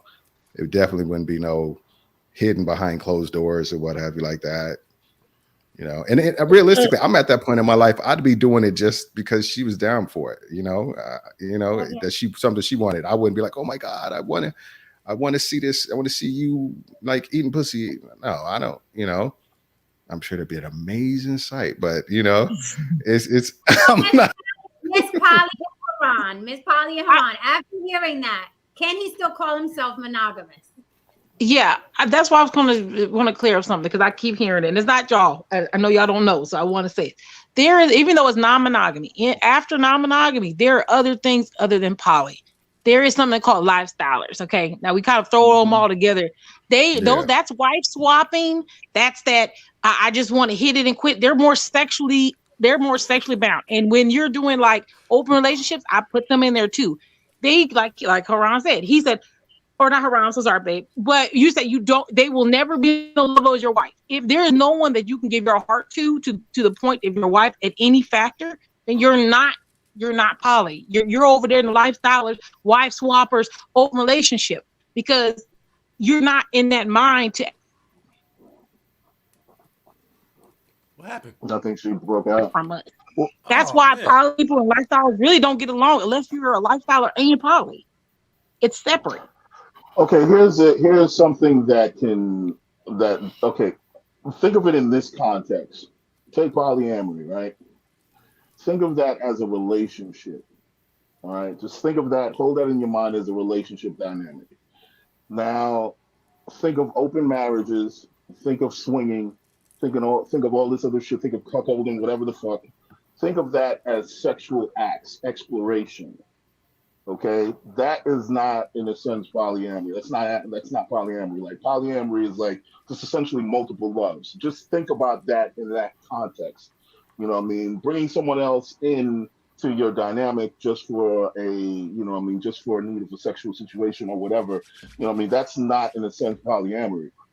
You know what I mean? That literally could you just bringing in a fuck buddy into your situation. And you just have you could just be swingers. Yeah, you could just be swingers or whatever what it is. Or as Miss Polly said, lifestylers. So that's a completely different situation. A lot of times, really, people really want to just be lifestylers, but under the guise of polyamory. Under the guise and that's of what we're trying to polyamory. clear up. And that's why I love trying to clear it up, because I hate it. I hate it so much. Yeah, I mean, my first one, we had a discussion. She said, sex is amazing and it's blah blah blah. And she just said, but every now and then, I'm going to want to be with a woman because I don't want to deny that part of my sexuality. And I was just like, yeah, we can do that. And she had no problem. She was like, but I think those are some discussions that need to happen up front. I don't think you can just kind of be surprised. I mean, sometimes it doesn't happen. Like I had a woman on my show who was like who wrote a book about it. And she was just saying how her husband came to her one day. He was a virgin when they had met because they met in high school. And he just said, I want to see what another pussy feel like. Those words. And she had to kind of say, okay, what happens now? Do I end my marriage over this? Do I, break up with him or what have you? Or do I figure out a way we can kind of like let him experience, because she wasn't a virgin and she had been with other men. And then it opened up the relationship to something totally new. And then they became swingers, And I need you to answer Don Levon, what if my wife wanted to be another man? Yeah, that's a no-go. That's it. That's bullshit. No, it's not that, but I'm gonna tell you why. Because then I'll be honest, I have not reached that level of compersion. It's just like, because it's all for her. I get no enjoyment out of seeing her with another man. I would get enjoyment from seeing another woman. And there's the potential that I could be a part of it as well. So then it wouldn't just be a one-sided thing in my mind. It'd be, we both enjoying this experience. There's no enjoyment I get for seeing another man. That's selfish. If she would enjoy you watching her be with another man, that's selfish. Like I said, but then that's all one-sided. Right. Exactly. She enjoys it, but he's tortured. Exactly. Why do you think so many? And I have my answers, but why do you think so many people do it? Why do you think so many people go into quote unquote monogamous relationships or marriages and they're just not that? You see, they're cheating, they're flirting, and I think now it's getting harder and harder and harder because of social media. Though people like to say, well, they be because you're told you're supposed to. Right, exactly. Tradition. It's the curse of tradition. And I'm going to add, and you may have started out wanting that. You may have started out wanting that, and then as relationships go on, things can change. But like I always say,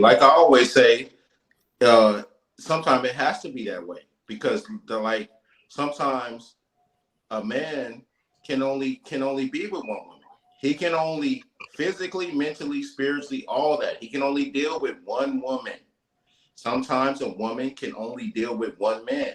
Sometimes a man or a woman can't deal with a man or a woman at all. So it's not like this. It's this thing like everybody is polygamous by nature. No, I don't believe that. I believe that they are monogamous people by nature, because there's some time that people can only do something with one woman, physically, mentally. They only have enough energy for one woman. You know what I'm saying? You got to have a lot of energy. You got to have a whole lot of shit to spread it out. Also, women too. When it comes to women, you gotta have enough pussy to go around. If you're talking about being with multiple men, and like I said before, I know a couple of women that have multiple dudes. You know what I'm saying? They have enough to go around. I don't know why. I just don't think that people are naturally monogamous. Well, I believe some people are. I believe some people are. Naturally. I agree with that. I don't think naturally. I think people want to raise families and they want to raise children in a functional home in the best case scenario. But right? That's practical. No, I don't even believe about. I don't even take the kids out. Take the kids out, Jen. Take the kids out, Jen. This ain't got nothing to do with kids. Let's just say kids are not even involved. No, even without the kids, though. Even without the kids. I believe that there's men that can only deal with one woman. I believe that there's women that can only deal with one man. Like they only want to do that. Going to I can only deal with sounds like a deficiency. It doesn't sound like a not deal with, only handle. Only handle. It's not a deficiency. It's a deficiency if you get okay, Kobe Bryant can handle 2 motherfuckers guarding him, but some people can only handle one. Is what you know what I'm saying? Deficiency, is it not? Then Kobe, that's not a deficiency. That's not a deficiency. That's not a deficiency. Let me just say something right quick. We're gonna do what you're capable of doing. Anyone who can handle is gonna handle too. Kobe did it, right? I just want to add some perspective to this. You know, I mean, I've been in triads where I was dealing with more than one woman. You know, I mean, at most it was 3. Now, as a man, I will tell you, it sounds great because you can think of all the possibilities physically, but outside of the bedroom, we have to keep in mind these are 3 women, and at some point in time, someone's gonna get jealous. You didn't eat someone else's cooking as much as you ate someone other motherfuckers cooking. That's what I was saying. Some men don't have the conflict resolution or care to even have it. Wait one second, Kings. There's a lot of times, there's been many a nights when I had to play mediator and I had to calm everybody down, and I had to, you know, it's a balancing act. It's very much a balancing act. You better not forget a birthday, and you better not forget a month, you know what I mean, anniversary. You better not forget a damn thing, a color, a favorite TV show, any of those things. There is a degree of pressure out of that. Let me ask this so I can move the conversation forward. Let me ask this. Are there any men on the panel who can admit to being cheated on over and over? Me. No, Saint, you've been cheated on. Anybody else? Because I want to ask a question after. I never got cheated on, but we broke up, and then I seen her on TV dancing with Nick Cannon. You know, real talk. What you doing in the classroom? Like Nick Cannon came to the town for one of Too Short's parties, and I seen her on TV dancing with Nick Cannon, and we you know, don't get me wrong, over the weekend I did my thing too, but it was just like she was like, you know, I think she started that fight because she wanted to go to that party, and then it was just like I was like, ain't that bitch dancing with Nick Cannon? You know, without getting pregnant. Back then, I guess he wasn't doing it back then. That was before he got lupus or something. Oh shit. So do you think that you've been cheated on? Whoever wants to talk about it, do you think you've been cheated on because of you were lacking in some way, or that woman was just not built for monogamy? Well, you know, ironically enough, the girl that cheated on me was also dancing with Nick Cannon.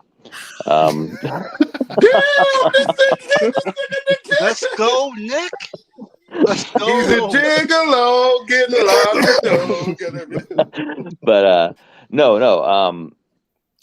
I've always felt that listen, and these were relationships in my 20s, but I've always felt that it was never, I mean, listen, it could have been me. I'm not going to say it wasn't me, but I've always felt like if someone cheats, especially if they're supposed to be in a monogamous relationship, it reflects more on them and not me. That's the way I've always felt. Like that's really now, when you say that, yeah, it reflects more on them. Are you trying to say like, oh, it was therefore it had nothing to do with me, I did everything right? Well, no. What I'm saying, I know I'm not, by far, I'm not a perfect, you know, I'm not perfect in relationships. But what I'm saying is I've, you know, unless I'm upfront, I've never cheated on someone behind their back. So to me, it was a reflection on them as far as them saying they wanted to be in a monogamous relationship, and then they went and cheated without coming to me. Right. But, you know, I mean, it happens, right? I mean, I don't know. Nobody else fessed up to it, but I kind of find it hard to believe that nobody's been cheated on other than me up on the panel. I mean, I've been cheated on. And I agree with you in relationship to that it is a reflection of the individual if they are committing to a monogamous relationship. But then you also, and there's a principle that exists saying seek fault in self before you seek it in others. So there are aspects to myself that if I was better in relationship to in areas like being a provider, then she wouldn't be receptive. So that receptivity is something that I took the responsibility as a man to own up to. And so, you know, there's dynamics that you have to accept when it comes to that. But it is a reflection of that individual if they go out there and cheat. And I don't think it was just the need to be polyamorous. It was just an opportunity to level up, and they use sex as the option. And that's what I find that a lot of women do, is that they utilize sex as their tool of options, and you know, we use finances and, you know, things, or they capitalize off the attention. You know, or they benefit off the desire for attention, and you know, that attention is a drug. Attention is a drug. They capitalize off that. Mine was definitely. She was trying to level up. She saw an opportunity to go to this party with all these ballers and was like, you know, I ain't have shit at that point. I was like, you know, I was barely making it. And she was just like, I got a chance. I'm looking the way I look. I need to not waste it on this motherfucker and go get me some Nick Cannon or Too Short or somebody, you know, one of these NBA players. The game is the game, baby. I mean, the game is the game. I mean, like I said, not to my knowledge, I don't know, but I'm not gonna sit here and be like, oh no, I ain't never been. Man, listen, the moment somebody don't answer their phone, I'm like, they could literally be doing anything. They could literally have a dick in their mouth looking at the phone ring. So I don't know. Like, yo, and I don't know, man.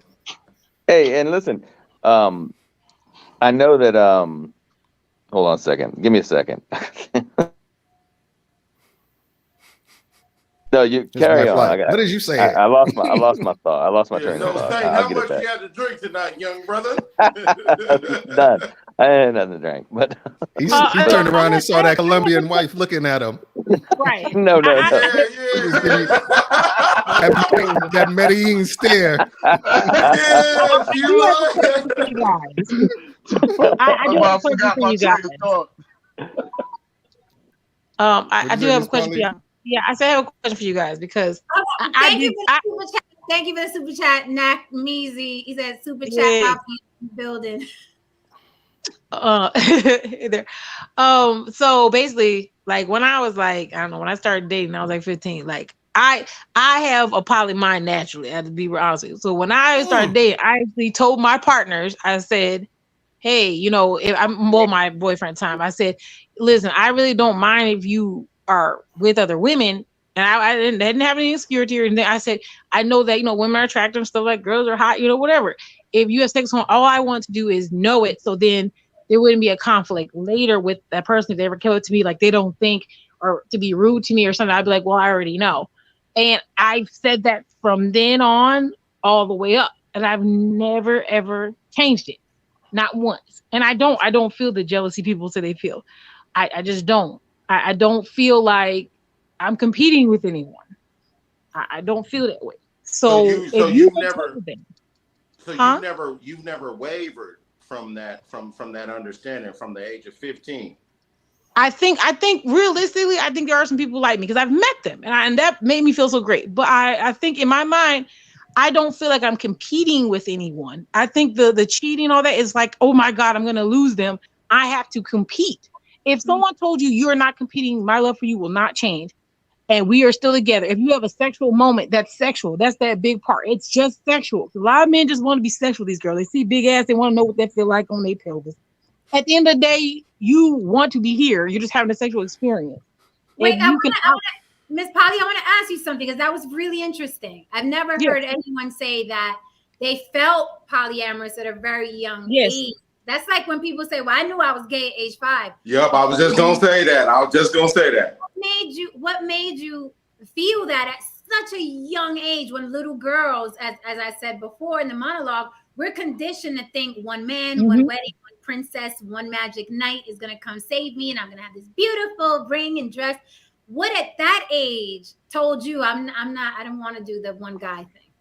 Yeah, I don't think I even thought I didn't want to do the one guy thing. I'll be honest. I was told I had to do the one guy thing.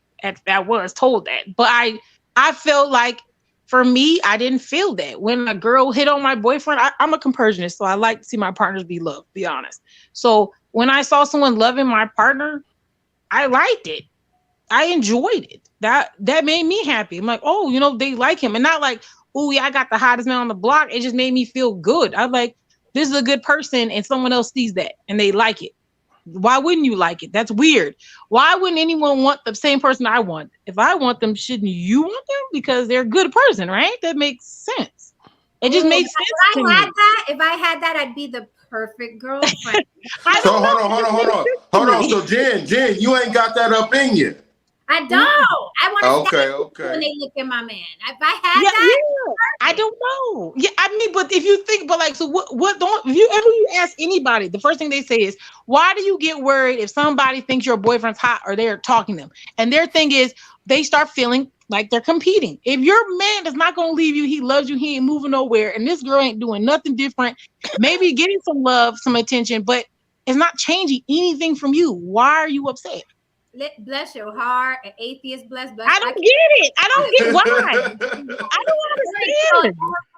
You know what's my ideal relationship? Anybody saw Inception when he was down at the 10th level and it was just her and him and no one else was in the world? That's my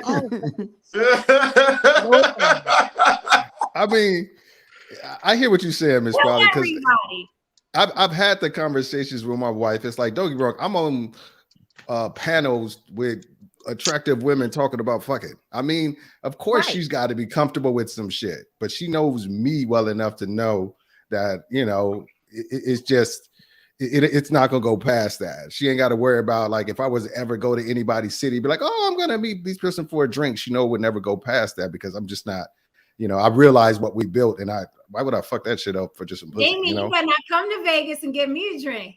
Oh. Oh shit!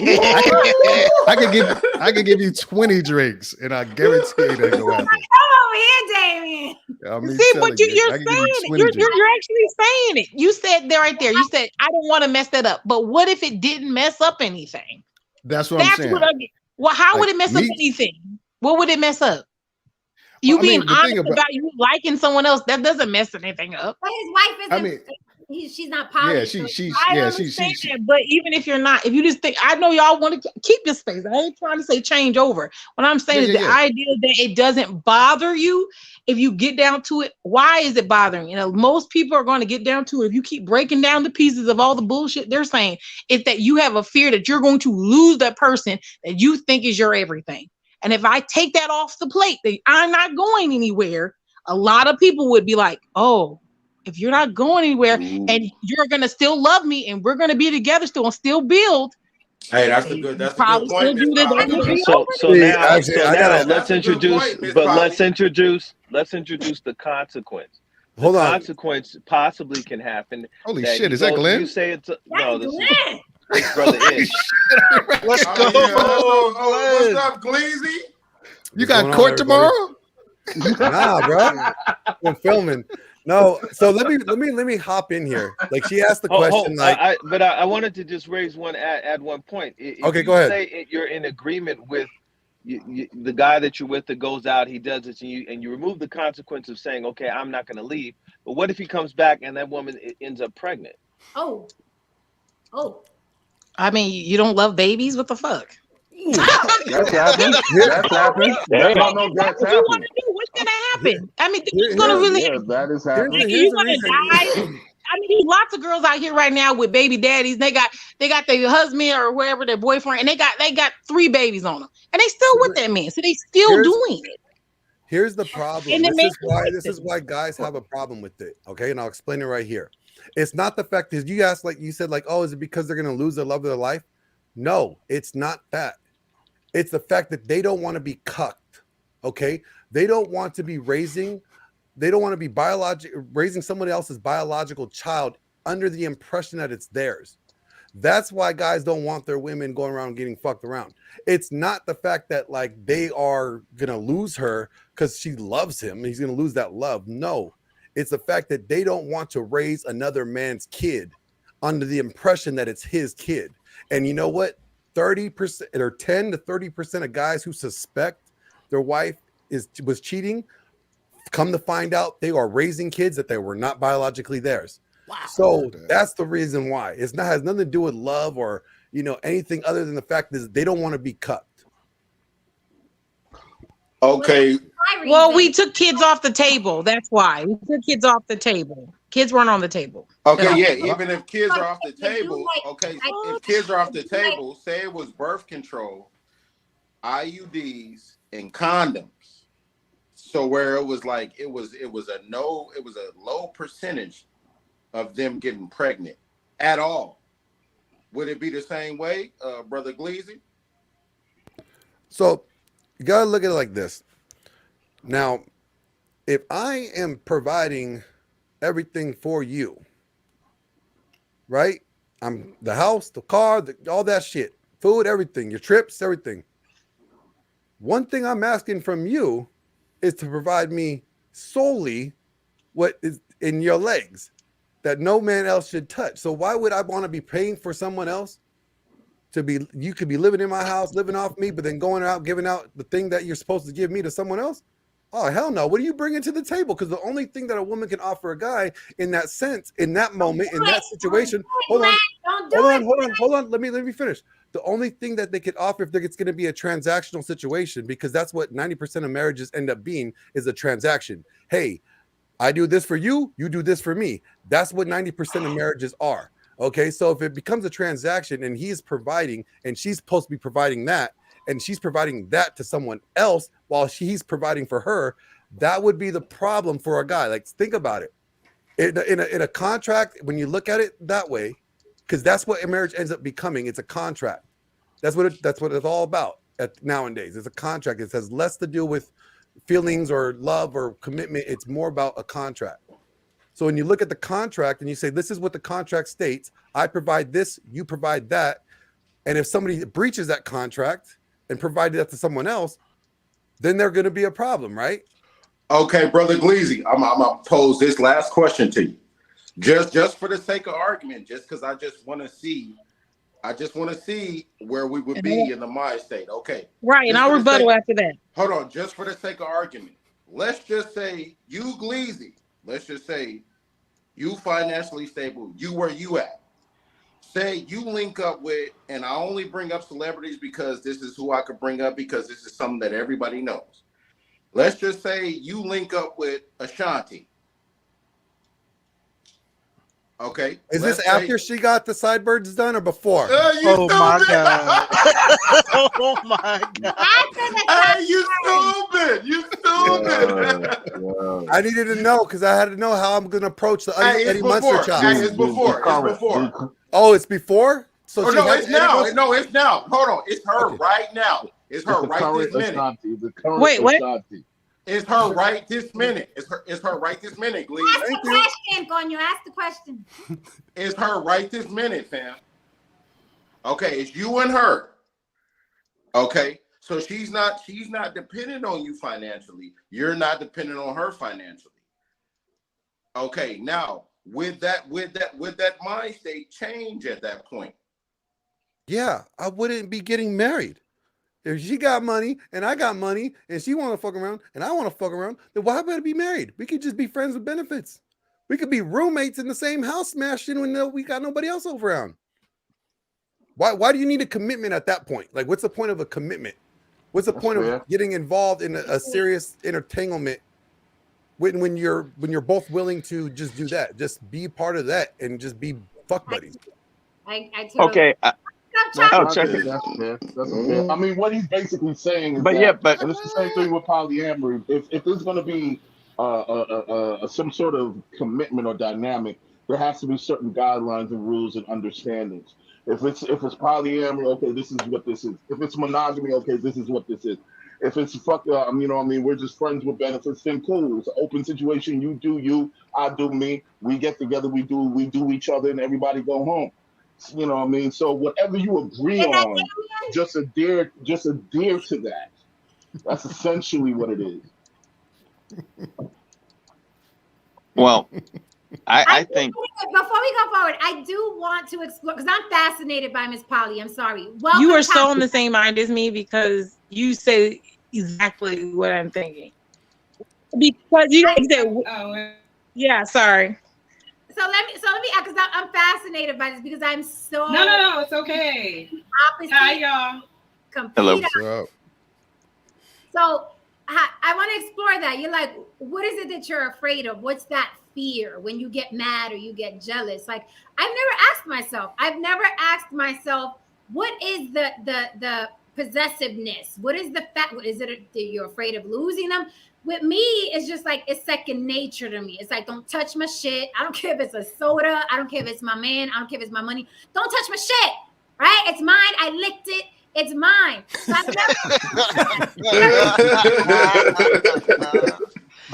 and then I think like I put so much fucking work into once you licked it, stop playing with me. Stop playing. Say again? You licking a lollipop is not going to deter me from asking for some of that shit. What? Wait, what? I am not some of the lollipop? What? What happened? Who's licking lollipops? What are we doing? I'm sorry. Like she said that like licking it is going to deter you from wanting it. A woman licking a lollipop is not going to deter me from wanting something. We can all lick it. Jen, don't do that. Okay, I'm about to hit this red X. She wilded out. I had to come up here. Let's go. Hey, Miss Polly, talk now. This is why we can let all the women up here. Okay, Jen, you said what your fear is if someone is you don't want to lose something good, right? Because you can be possessive a little bit of your partners. Like you could be like, hey, bitch, who are you talking to?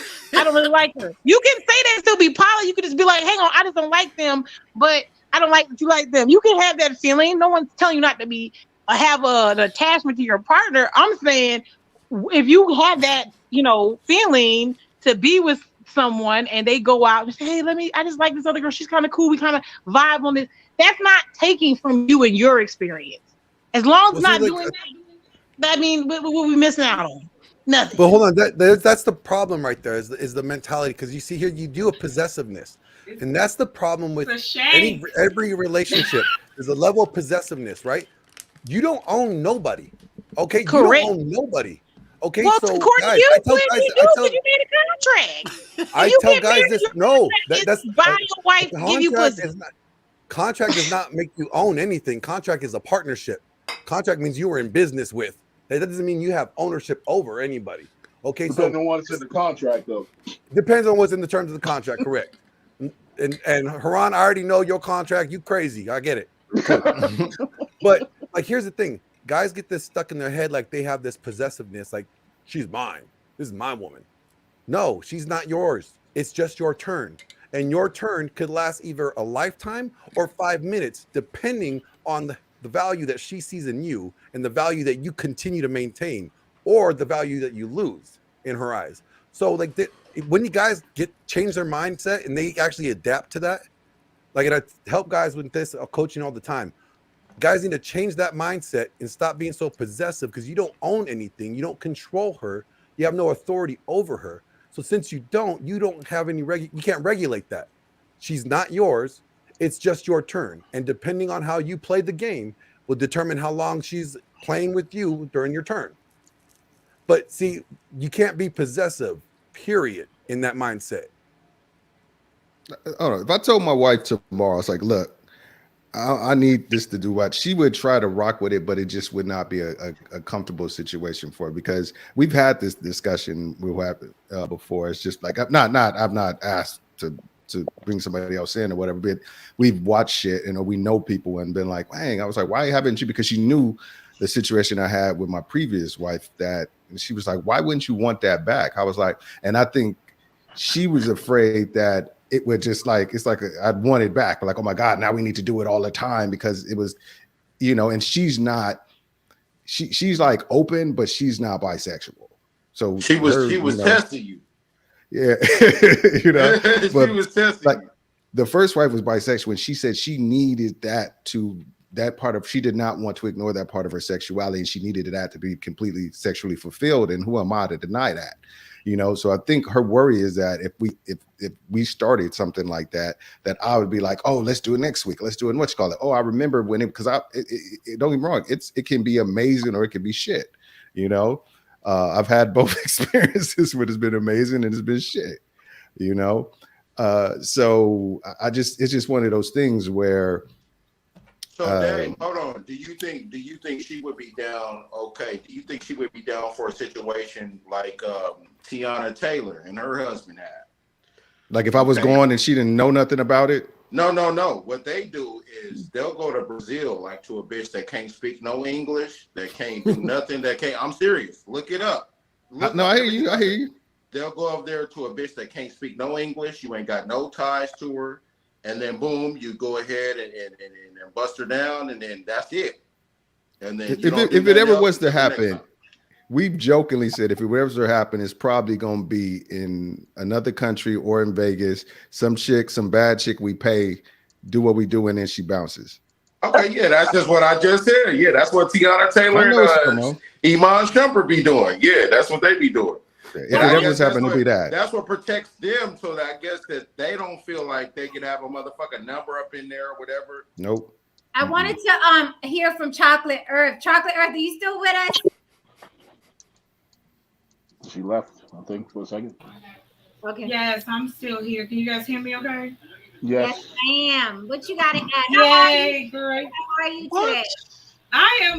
I am good. I'm in my after work attire, trying to in my gaming mode, you know. I meant what I said in the chat. I'm only gonna be polyamorous if I can have more than one husband. That's it. I am what they consider, I guess, alpha female. And I use that term cringely, like in my ear. However, look at Gleazy. My ability to be open to, you know what I'm saying? I just don't see. They have tribes that do it. I just don't see why not. Like, if I take care of y'all, like y'all would get along. You know what I'm saying? I could go home and y'all could do your thing, video games and plenty of food. And Chocolate. Have you ever been with? Have you ever? Are you thinking about would they be like? Are you thinking more of like, okay, I got one committed relationship, two committed relationship, we cohabitate, share a spouse, or two dudes fucking you at the same time? That's what you're talking about. I saw that. Well, no, because I saw that, and then things get a little weird, so I'm good. So you just want two dudes just kind of doing what you say? What? I no, they don't even got to do what I say. Just be available. So hold on, you're not willing to be with these individuals at the same time. Okay, say your dynamic was y'all live in the house together. Okay, and say there would maybe a time where it could be like they want to get you together. I'm not trying to put you on the spot or nothing. I'm just asking a question. You're not putting me on the spot, sir. I said what I said. So you saying no? I feel like this to the young lady. No, I mean, it's not something that I require. But if I'm in a committed relationship with both these men and they come to me like, oh, you know, we want to do we want to do it with you. We don't want to do it with someone else. And we cool enough that it ain't going to be weird. I mean, you know, hey, anything can happen. I'm not going to. Shit happens when you party naked. Act like no prude. I'm in a committed relationship with two. Right. Like, what are you doing? Yeah. No, I'm saying it's just you and those two individuals. And I think it's just you and those two individuals. Here you go. It's just y'all two. Okay. And boom, it may be a time, it may be New Year, it may be New Year's or whatever the case may be. It might not New Year's, Lord Jesus. It might be a Tuesday after work. Let's go. I'm not a holiday person. Like I'm not. It don't. You know. Yeah, that's the only way. No, I guess I say that. Men, no women. I can only do like like exactly, and the reason Whoa, hold And hold on. Jen, you said you could do it. You on ain't gonna the just walk by and intern just say what you said. I know she's trying to say that shit and duck her head and look to the side and shit. look, she does. Coward. What happened? Who we talking about? Jen, baby, you didn't catch Jen. See, she didn't even catch it. She Jen know tried exactly to what whisper that happened. shit. She heard what everybody else heard. Yo, hold on. I just want to clarify, where are you gonna find these two dudes at? Where are you gonna find these two dudes that are gonna be like? Hey, they're everywhere. Don't do that. They're everywhere. No.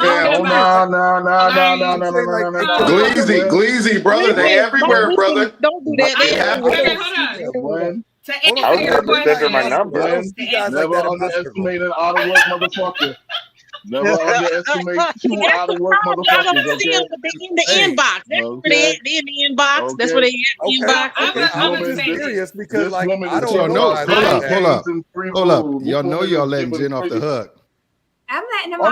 No. We're gonna get back to Jen. But what I'm saying Jen like to start fires and then sit back and watch it. Come on now. Blaine, let me just say, I think that's why I like her because I'm the same way. Glenn, listen to this, Glenn. Do not underestimate the immense, swath of homosexuals out there, strays looking for a home. This woman she's got video games. Nope, not even that. I got to stop you right there, brother Ron. Nope, not even that. No, brother. It happens. No, the reason why I'm saying this is because I've seen it actually happen numerous times in the polyamorous community. A lot of brothers really ain't got no place to go, so they lay up under a woman. No, I've seen it happen otherwise. Is what I'm telling you. I've said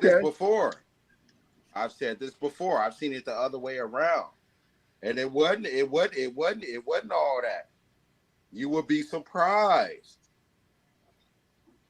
Yeah, there are. Hello, I'm sorry, I had to step away. I missed. It happens all kinds of ways. Video games, no video games, money, no money. It happens all kinds of ways. Yeah, and there are plenty of sexuality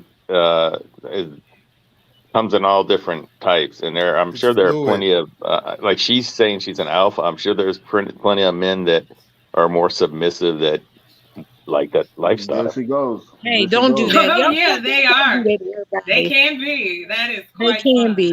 They can be. Hey, do the poly women on the panel listen? Do the poly women on the panel take both men at the same time? Let's go. I do not. We have separate sexual situations. Why? We don't do that together. No, brother Philly, you gotta ask. Would they? They said that they would. Brother Chocolate said she would. Oh, she did? What did you pay attention to? Wait a minute. This is Miss Polly. Wait a minute. Is this where you vanilla? Is this where you get vanilla? Because I'm like, if I'm fucking with you guys, the party's on. It's gonna be Chocolate said in the right situation, she would make it happen. Polly, all right, hold on. Stop. Hold on. Wait. All right, because earlier Miss Polly said that the YouTuber that had the two boyfriends, right? She said that one of them was bisexual. That's cosmically impossible. No, both of them are bisexual. Because if they're getting down, that means the other nigga is bisexual too. Yeah, no, they're both bisexual. No, her boyfriends are bisexual. But her husband's bisexual and her boyfriend is bisexual. And one thing that always confused me, because I watch porn, and I've seen two guys on a girl at once. They're bisexual by default.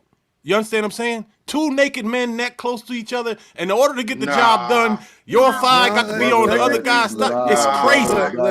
It's crazy. Yo, hold up. No man should be down for that.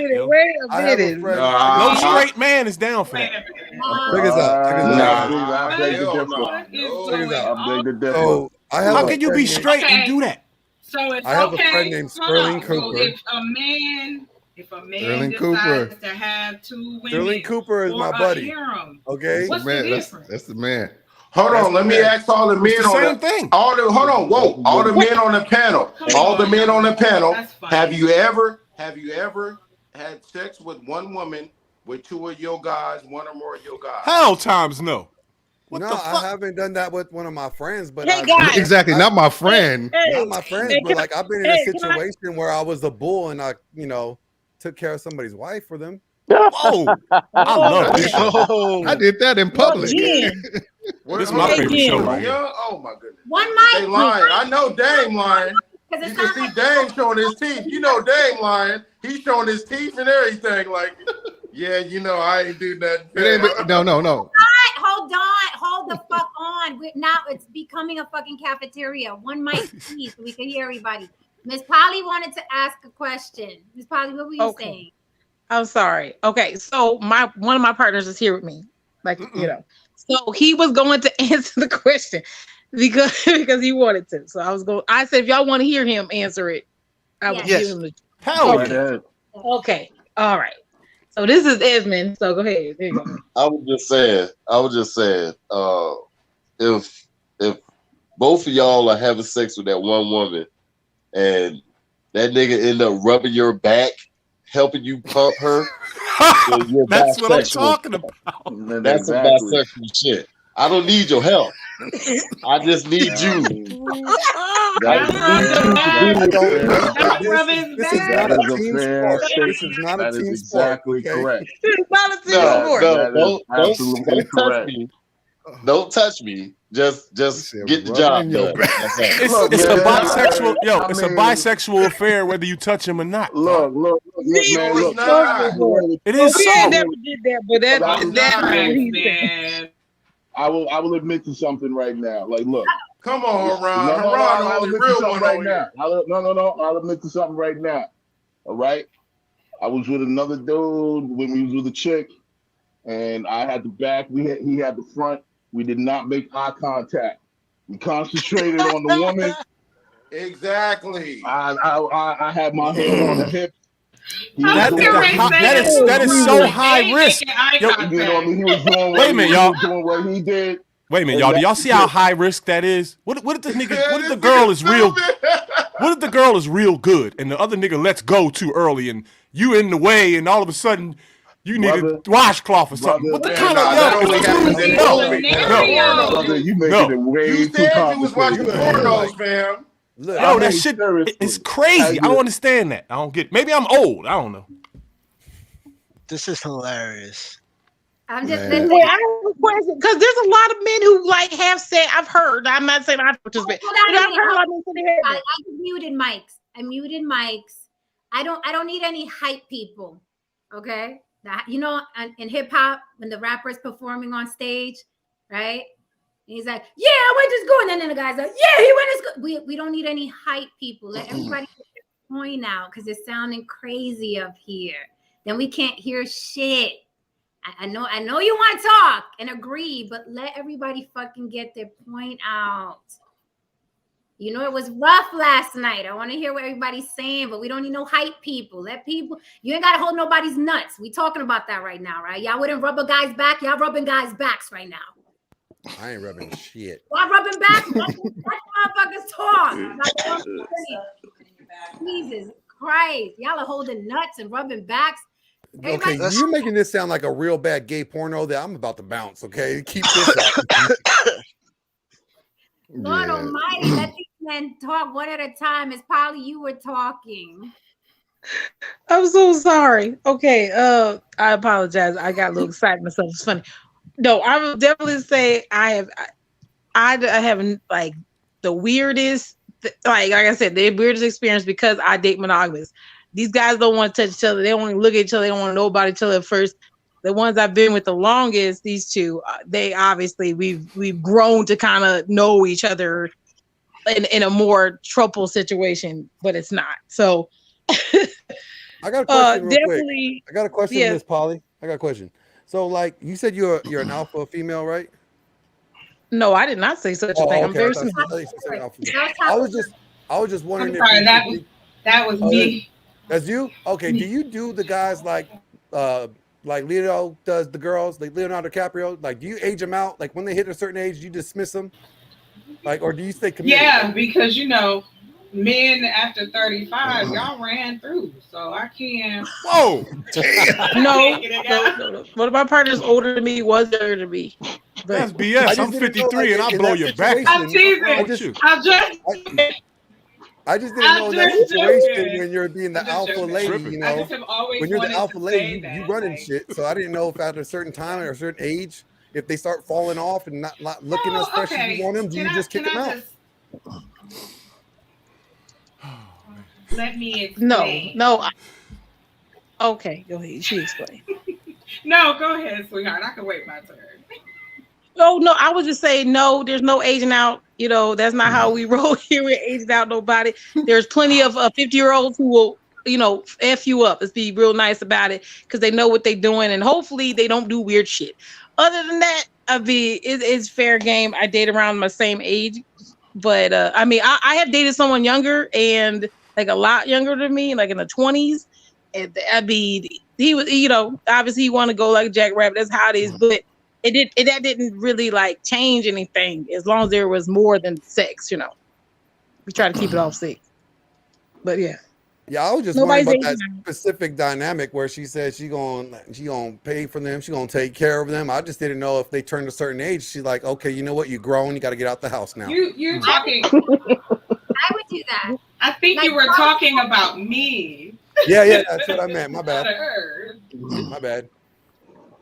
I would do that if I was in the tax bracket where it's easy to do that. I would fucking do that. I would just. Why do women have such a problem? You would age out. You would age out. I have a question. I would only fuck with personal trainers. You'd have to look good, but I'll take care of you. I'll get you the Uber. You get here, get out. I'll feed you. I'll even buy you some shit every now and then. I'm gonna see. The thing is, like you say, so you want the aesthetically, like just physically attractive guy. Because you know the funny thing is, one thing I got away from a long time ago. Don't get me wrong, my wife is fucking hot as fuck, but it's just like I'm not concerned with if for whatever reason, if I were to get single, whatever, I wouldn't be necessarily concerned with okay, you got to be the baddest. My thing is, can you fuck? That's the thing, because I am a fan of sex. I am a fan of fucking. So it's not it. And some of the best come from like, dang, you don't look like you surprised. You know, it's just like that many times before. Because some really hot chicks that I've been with, dudes are just happy to be doing it, so they don't be like, yeah, you suck at that. Yeah, they don't put no you ain't effort good at in that. What about the flip side of that, bro? What about the flip side of that? The What's chicks that? that look like the woman of your dreams and they a zombie. Yeah, that's what I mean. think that's what he's basically saying. That's exactly what I'm saying. It's just like I'm a fan of. This is why. Don't waste. Of course, if you suck, you completely suck. Well, but I'm one of my fetish things. One of my things is a body. Like if you have a shit is this? But Tristan, are you talking? Yeah, I think he's. Mute your mic, that's bro. one of the things that turns me on in the bedroom. If you look really good. Now, of course, if you look really good and you suck, then you got to go. But you know, that's one of my things. You have to look like you can move furniture by yourself. I feel you on that. I like a good bed to bathroom walk, like the silhouette walking to the bathroom. That's. So I have a question. I have a question for Glenn because I just want to make sure I understood what he was saying. Did you say earlier that you don't? What guy, like when you're talking about chocolate, you know, what guys would want to get under her, like basically two at a time or whatever? No, is that what I'm saying is what guys, like I don't know many guys, I don't know any guys that I know of that would be like cool, like, hey, yeah, I'm gonna share my girlfriend with you, bro. There. Okay, but wait. Hey, but you just now said, first you go bang her. Like I don't know any guys like that. But you just now said you were a bull for somebody's wife, so you might know somebody like that. I don't know any guys like that. I didn't know him. I met them through. There was a whole different story. It was at a party one time. Okay, a special party, and there was she approached me. He watched, and it was okay. Yeah. I hear you. I was just gonna say you met somebody like that, though. But like I don't know nobody that like in a living situation. See, I know a lot of people that play. Like I know a lot of people in the lifestyle. Like I know porn stars. Like I know a lot of people that are in that sphere. But I don't know that like people that actually live in that sense. Like they may go out and play from time to time and they do their swinging thing. But I don't know anybody that like moves them in and lives with them and like cohabitate. That's where I'm like, that's different. That to me is like completely different. Because I look at sex as this, like sex is a physical chemical reaction. All right. You will be attracted to whoever you find to be attracted to that may not be your husband or your wife. But that's just natural. That's biology, right? That's basic biology. So the sex is just a release of endorphins. That to me is nothing more than that. But when you are living with somebody and cohabitating, man, that's a whole different dynamic where I don't know many guys that could, I don't know any guys that I know that can actually live in that situation. Well, then what? Yeah, I get what you're saying, but that's why I'm saying there's all kinds of different sexuality. I mean, some people's brains are wired like maybe that's what turns them on is like, oh, I'm gonna, you know what I'm saying? Like she's an alpha female. I'm gonna be like the guy that you were the bull for. That turned that guy on. So maybe that's what gets their endorphins going. And then maybe Glenn, is it that you don't know women that got enough game or whatever the case may be? They don't have enough game or understanding about them. Yeah, I like I said, I don't know that many guys that would. No. I said women. Same thing. Like I think the guy would have, regardless how good the woman's game is, like she would have to get the guy to comply at some point. So the guy would have to be compliant to her, her requests. That would allow that to take place in the first place. So I just don't know many people like that. Dame know what I'm talking about. See, we come from the area of gamers. So there's females. So it's different. Like, I don't know where you're from, Brother Gleazy. It's different when you talk about going to different areas of the United States and when you go to different type of females that have came up a certain type of way, they've soaked up certain different type of game, and they kick their game a little different, then it becomes different. It becomes way different. Like, see, I know a girl that has like a friendship, like friends with benefit situation with her two roommates. That's like, but their roommates, they have their own thing going on. They're like an orgy session, but like they're not in a committed relationship. Like, what I'm saying? Like they treat each other like they're all separate. Like they, what I'm saying? Like they don't really, they're not like in a thing. They ain't a triplet or triplet. They're all single, but they all bang each other or bang her at least. Like, so that to me is a little different than, being in a committed relationship with one person and then knowing that you're sharing that one person in the same household, y'all making breakfast together in the morning, like after he banged her, like that to me is where I'm like, I don't know many guys with like, what kind of guy does that? And I'm not trying to be like insensitive or, talk down, because that's not what I'm talking about. I'm like, seriously, like where, like, is this a big thing? Or is it, because I know girls that do that for guys.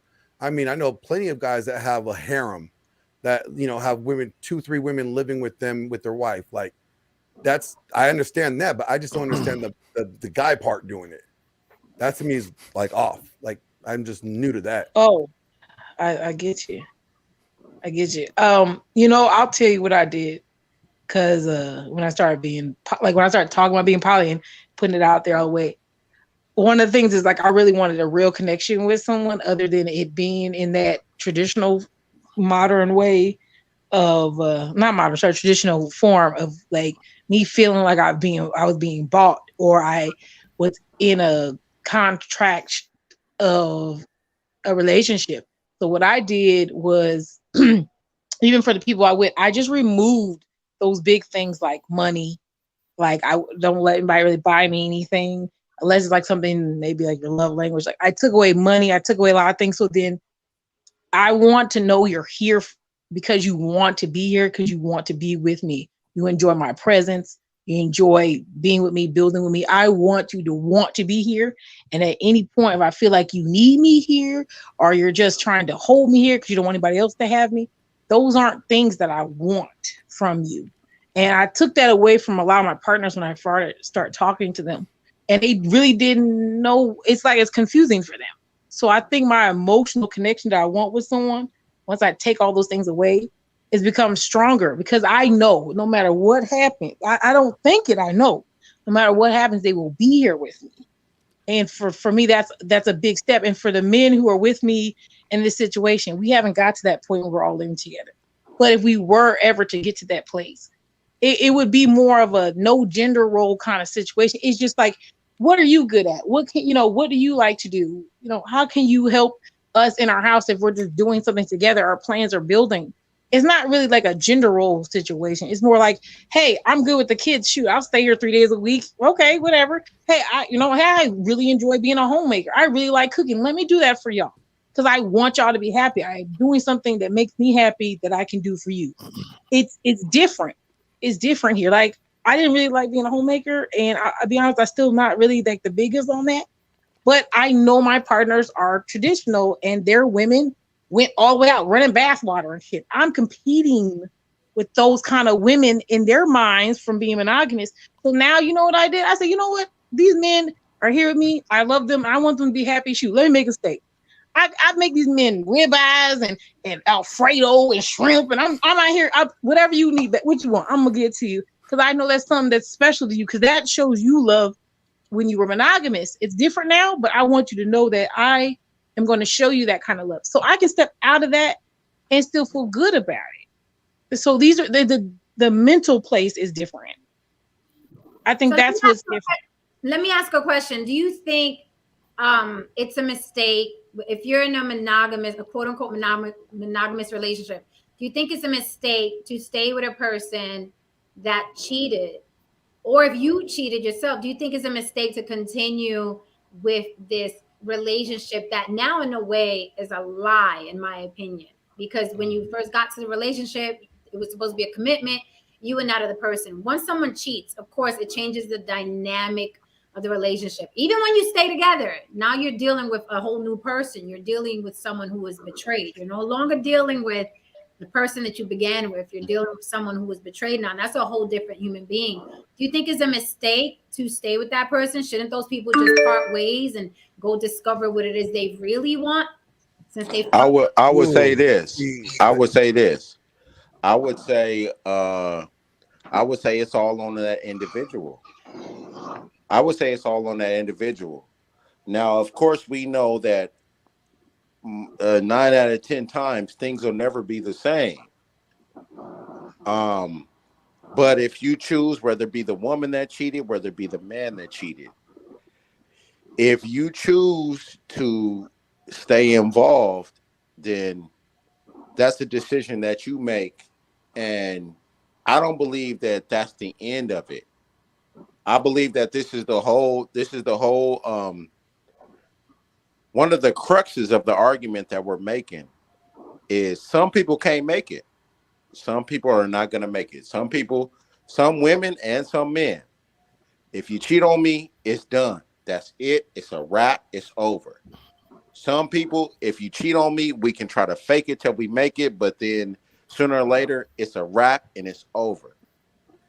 Some people can cheat on each other and understand that maybe things may have happened at a certain time and they may not take it so personally. They'll take it personal probably at the time, and then maybe 6 months, a year may pass by, and you may be like, man, fuck it.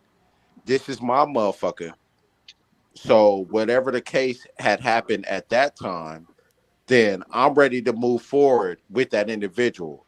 But really move forward though. Really, really, really intentionally, really down to my spirit. We're not the same, but I'm still ready to move forward with you, and I'm still ready to make it happen with you. Let me hop in here real quick. I believe it can happen like that too. Let me hop in here real quick. So I'm gonna piss some people off today. Okay, here we go. So here's the thing: men and women, when they cheat, it's under different circumstances. Okay, and this is on average. This is science here. Men are better at compartmentalizing.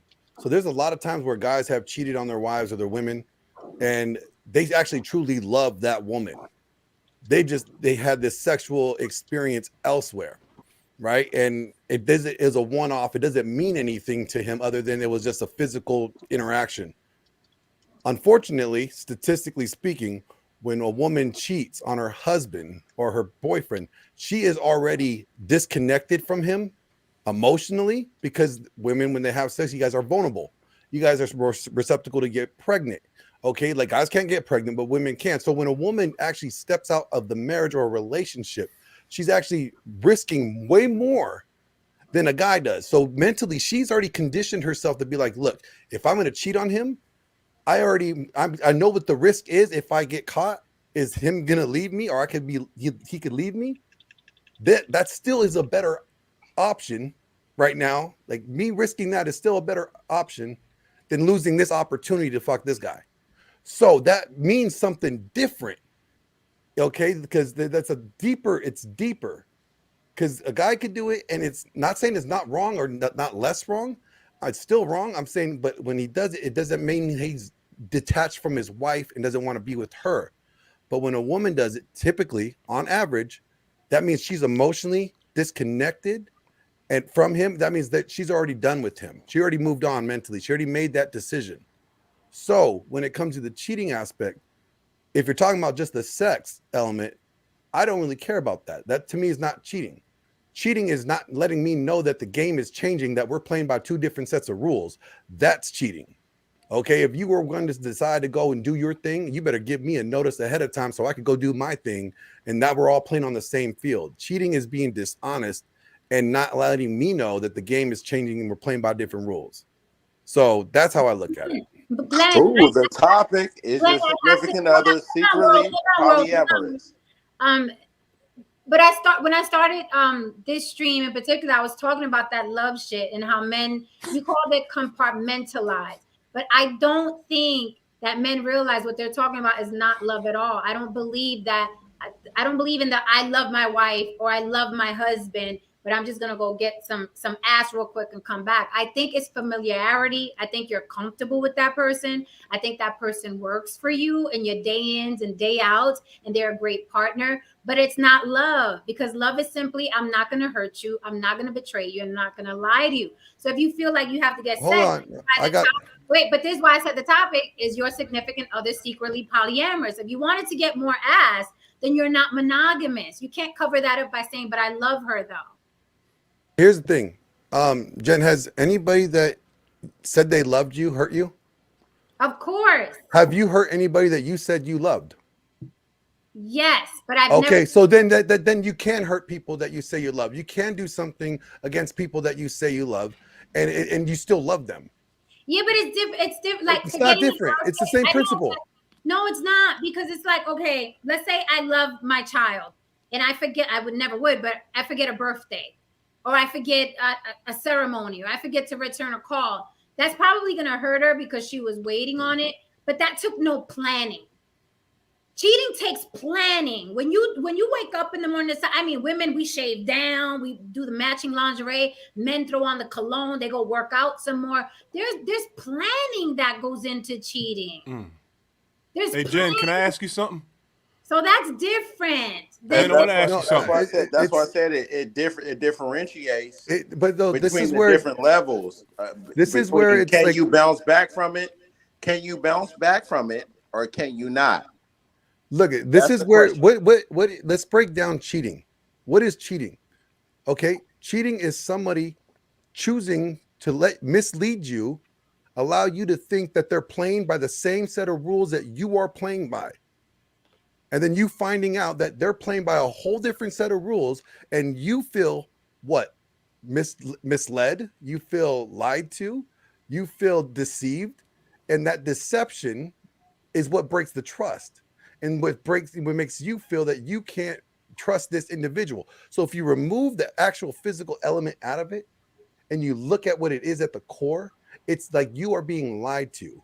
You don't like the fact that you are being lied to and misled and made a fool of, because you don't know who else know that she was playing by different rules or he was playing by different rules. That's the problem with the actual thing. If you break it down, it's not even the physical element.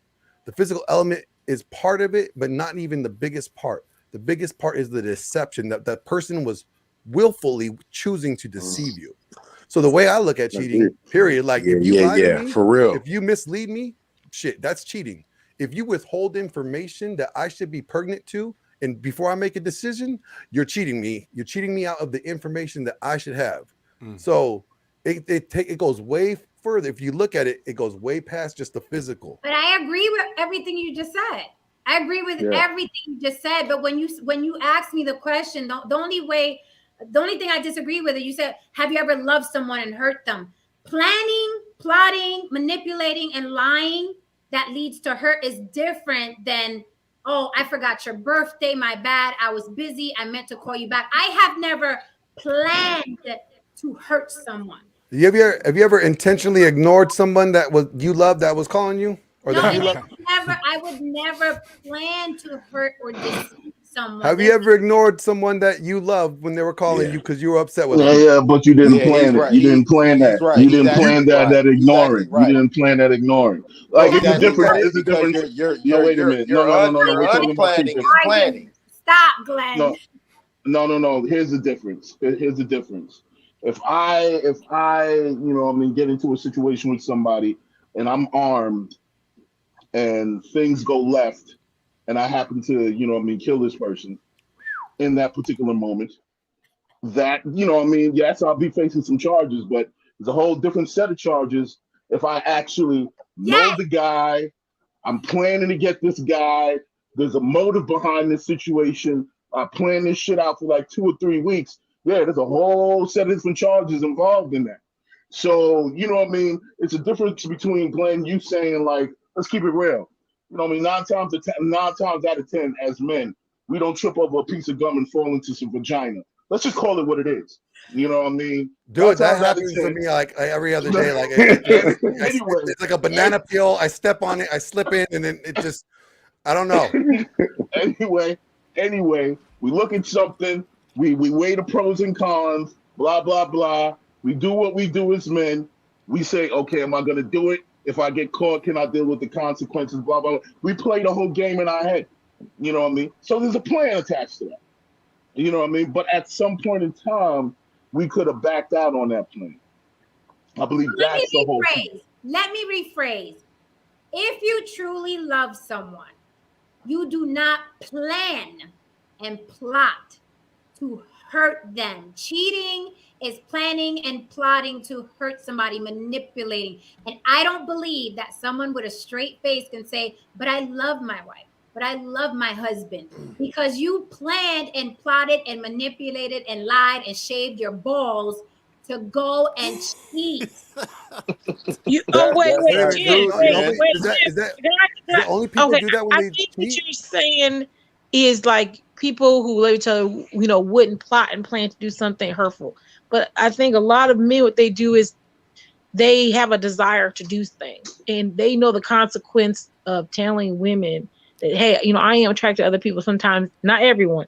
I would like to engage in these things, and they know the consequences that you're going to say, "Fuck you, you're gone," and they don't want that. So they want to care about you, but they want their cake and eat it too. And so they'll go and try to hide these relationships. And a lot of times, you're right, they don't want to be with the other person long term anyway. But it's just an excitement for them. Some of them have low self-esteem. Let's be honest. You don't know if you got it like that. Now this little something's looking at you like you hot. Shoot, I got it like that. Let me see if I can stroke it like I used to. And they get into their own head and do all these things. That can happen. But I don't think it should take away from you saying I care about you. Because you can care about someone and love them and do something that you're not supposed to do to them. And it can come off the top, because hold on, Janicia, I can put it like this. To Brother Glenn's point, to Gleazy's point, it doesn't have to take a form, because you could be with your partners in the game. You could be with your partners in the streets in the game.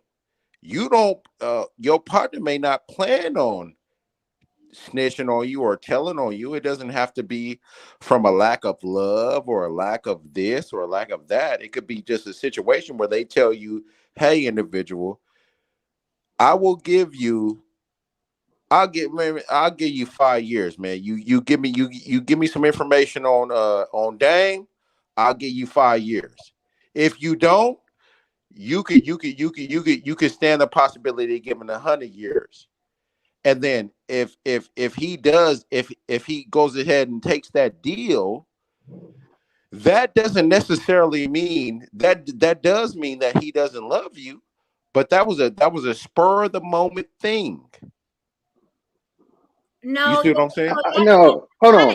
Trying to change this all kinds of ways. Yeah. I love myself more than I love him. Yo, real quick, I got a jet. Cut it. I got a jet. I'm out. Bye. Take it easy, guys. Take care of you, money. Cheating, when you plan to hurt someone, when you plan, and now we're moving the goalposts, or what if you're facing 100 years in prison? When you plan and plot and manipulate and lie, which will result in humiliation and pain and embarrassment and a breakup and a broken heart, you cannot, of sound heart and mind, say, I love that person, because you know that's going to fuck that person up. So what you feel, you could call it care, you could call it admiration. The shit is not love. And that's what I said. People try to cover the word love. People try to cover shit with the word love. That is not love. I don't care if it's like you want to see if you still got it. You see somebody younger, but you not want to stay with her. You just want to fuck her. You're fucking somebody else because you got low self-esteem. All of that is okay. But then you cannot say that you love the person back home. Maybe you're familiar with them. Maybe you like hanging out with them. Maybe you like fucking them sometimes. Maybe you're comfortable. Maybe you're afraid to branch out. But it is not love. It is everything but love, actually. It is comfortability. And, it is your... And the funny thing is, that's why they should plan to continuously deceive them once you get back. Let's just say you do go somewhere, you get drunk and you just didn't plan it and you did it. But then now you have to plan to deceive them for the rest of the fucking relationship. You know, so you Jen, I got a question for you. So it's a constant. It's a constant lying. Like, so where were you on Tuesday? Oh, I went to the, okay. Where were you at? It's a constant. It's a that is not love. That's not love. People. Are you talking about consistently cheating, or are you talking about an accident? Like that's what I guess I'm trying to separate the two. Like if you're consistently doing it. Okay, wait. Okay, this is why I'm gonna say the accident. I'm sorry. I'm gonna put myself out there. I usually don't do this. I don't put myself out there. Okay. There you go. So I had two partners, right? I had my two partners. And we had made some boundaries, okay, because they were very, very new at it. And I said, damn it, I gotta put boundaries on myself. So boundary was that when I met someone and I if I met someone, I wanted to be with them. I was not supposed to do anything sexual at first without letting everybody know and doing all that. That is real beginning early. So I said, okay. And I met someone and I ended up being like, dang, I messed around with them. But this is what I did. That's right. Literally right after the man reading him finished, I said, oh man, you know what? This fucked up. I called both of them one at a time and I told them what I did. And I said, yep, I did it. And I said, I did it. I just want you to know. And I had to explain myself 2 times within about 30 minutes, the same story. And I had to explain. I said, listen, you know what? I fucked up. I fucked up the boundary we had because I was out of pocket. I was out of pocket as me. I had to explain myself. So like if that situation, I explained myself. I said, listen, I'm out of pocket. I told the guy I had messed with, told him, I said, hey, I can't talk to you because I fucked up the boundary. And these niggas definitely ain't gonna want to have you around me no more. You're done. And I said, I can't talk to you no more on top of that. I fucked it up. And I had to admit that. I did it immediately. There was no pause. That was it. So I'm saying things happen for a moment. Get heated, we start making out, things happen. I get it, but that's why you can say something. Can you go from there? Yes, but if you're up here after that happened, I kept going back. Nah, we done. Hey, I got a question for the host, Jen. I want to ask you something. You said something about people planning to hurt the other person, right? So cheating involves lying, right? And the person doing it always conceals it from the other person. Don't you think at least a little bit they're concerned for the other person's feelings? That's the reason why they're concealing it. I mean, I'm just asking. I don't know. I'm just asking. Self-preservation. No, exactly. It's self-preservation. I don't want. Yes, that's what I'm saying. I don't want you. Cheater's a cheater. Because I don't want you to leave me because I still want you around. Oh, okay. I'm preserving my. I'm lying to you to save my ass, not to save yours. Because if you find out, you're going to leave me.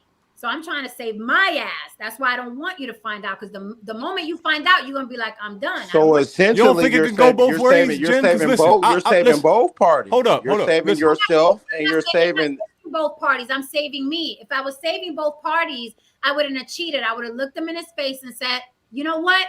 I'm not sure. I like the guy at work. I'm feeling my trainer. I'm not feeling like no, because you're saving both parties because maybe you could have been in Miss Polly's situation. Saving someone is letting them go. Maybe you could have been in Miss Polly's situation. Say again. Maybe you could have been in Miss Polly's situation. You can't go and sleep with somebody like could have been like, okay, I'm good with it. No, hey Jen, listen. But the reason why I said that is because. Can I say this? Then I would tell Miss Polly, giving her pushback, I would say then maybe you're not meant to just be with 2 men. Maybe you're meant to be with more than 2 men. Yeah, I mean, my limit's 5. What the fuck? But no, I mean, I think. So what number are you on now? No, I only have 2 partners right now. But the line, I think, is the issue is the line takes away the option for the other person to say no. And if you're lying, that's a selfish act because you are taking away the opportunity for someone to say no.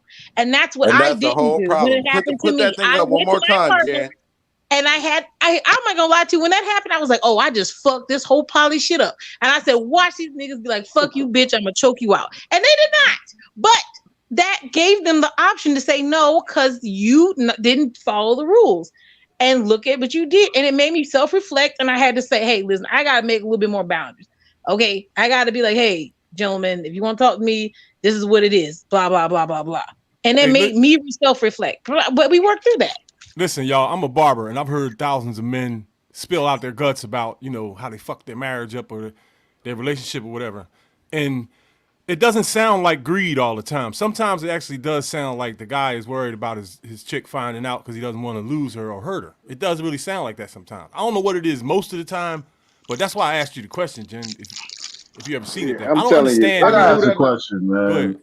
Are we just understanding when the woman cheats? Like as men, are we just understanding and like world, if your lady was out here doing whatever and she decided like that's what I said. What you talking about world, nigga? That's what I said. No, I'm just saying you be fine with it if she didn't share it with you. No. What I was saying that there's both sides of the coin. I wanna for us to open this whole thing up, we gotta open up both sides of the coin. That's all I was saying, fam. Oh, so King is saying that he needs that guy to help rub his back, like Polly's friend was saying. I don't know. Now I gotta get like King. What is his name? King David. Shut up, Tristan. That's what you just said. You said you let it fly. Listen, man. I don't rub nobody's back. Wait. Let this woman talk. Who's talking? Chocolate. That's why I did the topic, because there's so many people in relationships, even Miss Polly, respectfully, who calls themselves a certain thing, labels themselves a certain thing, and then the minute they get moist or hard, they veer left. It's called human nature. Everyone uses a label. Everyone uses it. Some people, I don't like when people use that label because that's not what we do. I don't like people using our label because that's not what we do. But then you don't even know it. You don't even do what you do if somebody walk in and they look good and y'all start making out. Everybody's doing it. Yeah, Miss Polly is the one that stands on what she does. I want men to understand. Stand on it that night. So you can't say, well, Miss Polly's the one that stands on what she does, because she didn't stand on it that night. She just said it. She stands on it. She stands on it for the most part. That's what she's saying. Thank you. I know. No, what she's saying is Polly. Go ahead, Jen. Sorry, we battling. I said I know you understand what I'm saying. He doesn't understand. I know you understand what I'm saying. When you stand on something, that is what you do.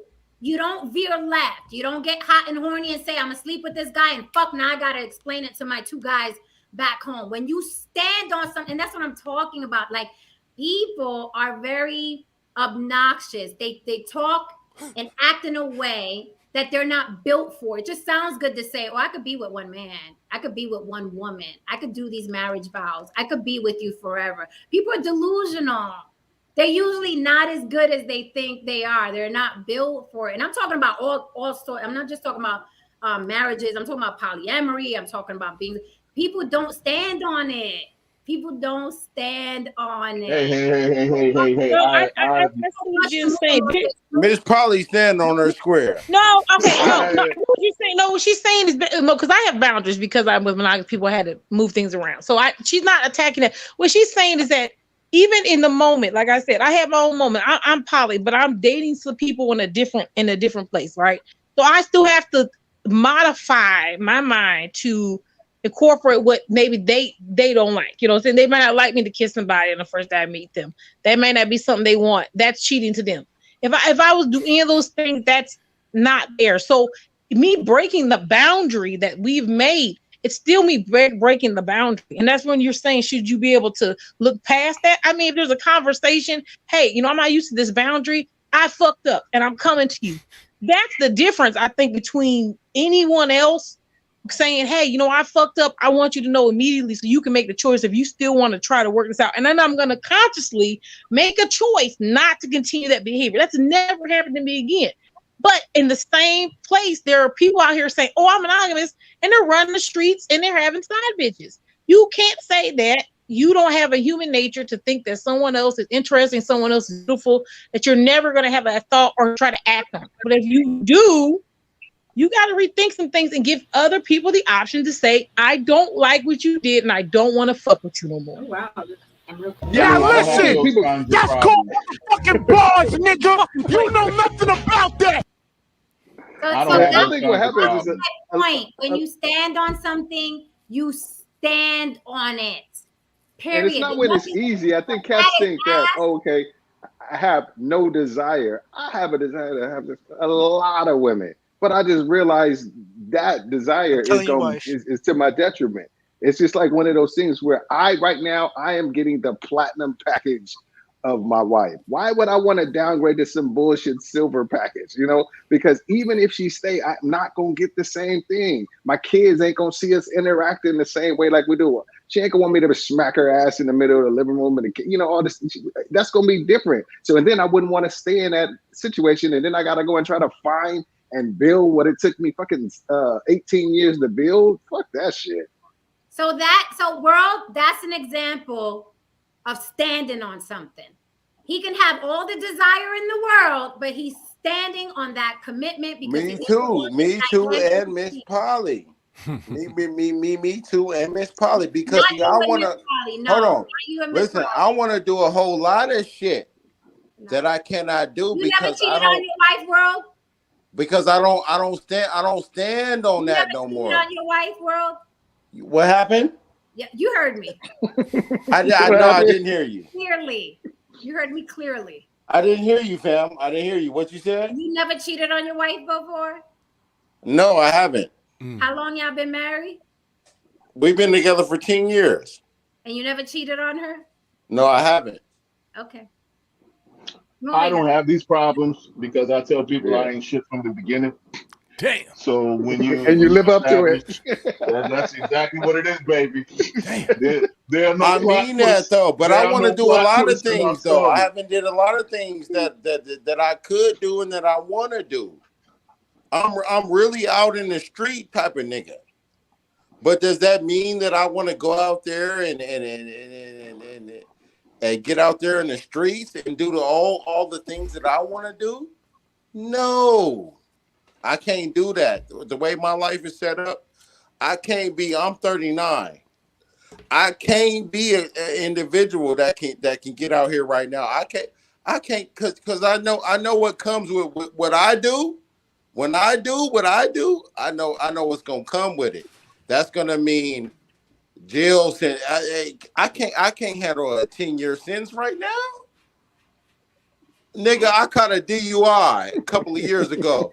I caught a DUI in 2016. I was in Sacramento County for about 10 days. But again, and they organized that shit like a level 4 yard. I was like, hell no, I can't do that. I can't do it no more. I can't do it no more. I cannot do it no more. It just proves once again that everybody uses these labels and people seldom stand on it. Everybody has a label. But the people that can actually faithfully and loyally, without folding, right, fulfill that promise, those vows, that commitment are rare. I didn't say that they don't exist.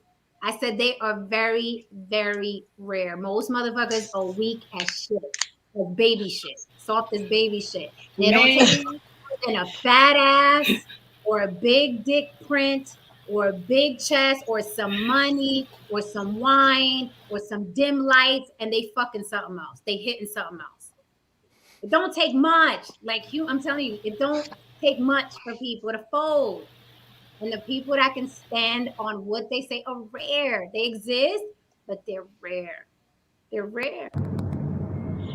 You know, they may not be, they may not be real. I don't think they're real. May I introduce myself? I mean, because even when you said what's name said he said his wife sometimes goes and they agreed that she could be with women. That's still, even though they agreed, just like mine. I can go out and talk to other men, but it's I think what it is that you're saying, no, I'm not going to chance the fact I'm going to ruin something that I had that's good. So I don't even want to put myself in a predicament that things could change because that's too much right now. I mean, shit's just way too good over here for me to. I mean, things are way good over here, but I still might add a third. I'm talking about, but we different. Yeah. And you're not gonna do nothing to fuck that up. I enjoy the people I'm with, and I'll be honest, because I'm open to being polyamorous. So if we've dabbled with having another woman here, like, you know, and I've met someone who she's a woman and I thought she's amazing. She's amazing. But some of my partners did not want to get that, you know, that like close to her. So it's like those things can happen. Your dynamics can change. Doesn't mean we can't stand on what we've agreed upon. Things change. Life changes. Some people don't like change and freak out. But I thought you were talking, Jen, more about the people who are just saying, hey, I'm not polyamorous. I'm with monogamous stuff. And then they go off and they have these love affairs with people for like 10, 15 years. And then they turn around and say, no, I still love my wife. That's weird to me. Yes, that's weird. I know Chocolate's trying to get in here. Whether they hanging out, you know, five hours with the side piece or 5 years, to me, they're still not monogamous people. And you know what I don't understand? We're going on 3 hours now, and I'm gonna close soon. And I appreciate y'all time so much. This motherfucker is still barking in the chat. This is mental illness. Now, this motherfucker claims he got a bunch of wives, but he's here with us. How do you have a bunch of wives, but you here with us? 3 hours clearly in. they're not satisfied because he got enough time on his hands. She got a bunch of husbands and she with us. He's literally arguing with himself in the chat. I don't know why Don hasn't blocked him. My husband's right here. I'm bugging. He's one of them cats that would do suicide by cop. I swear he is.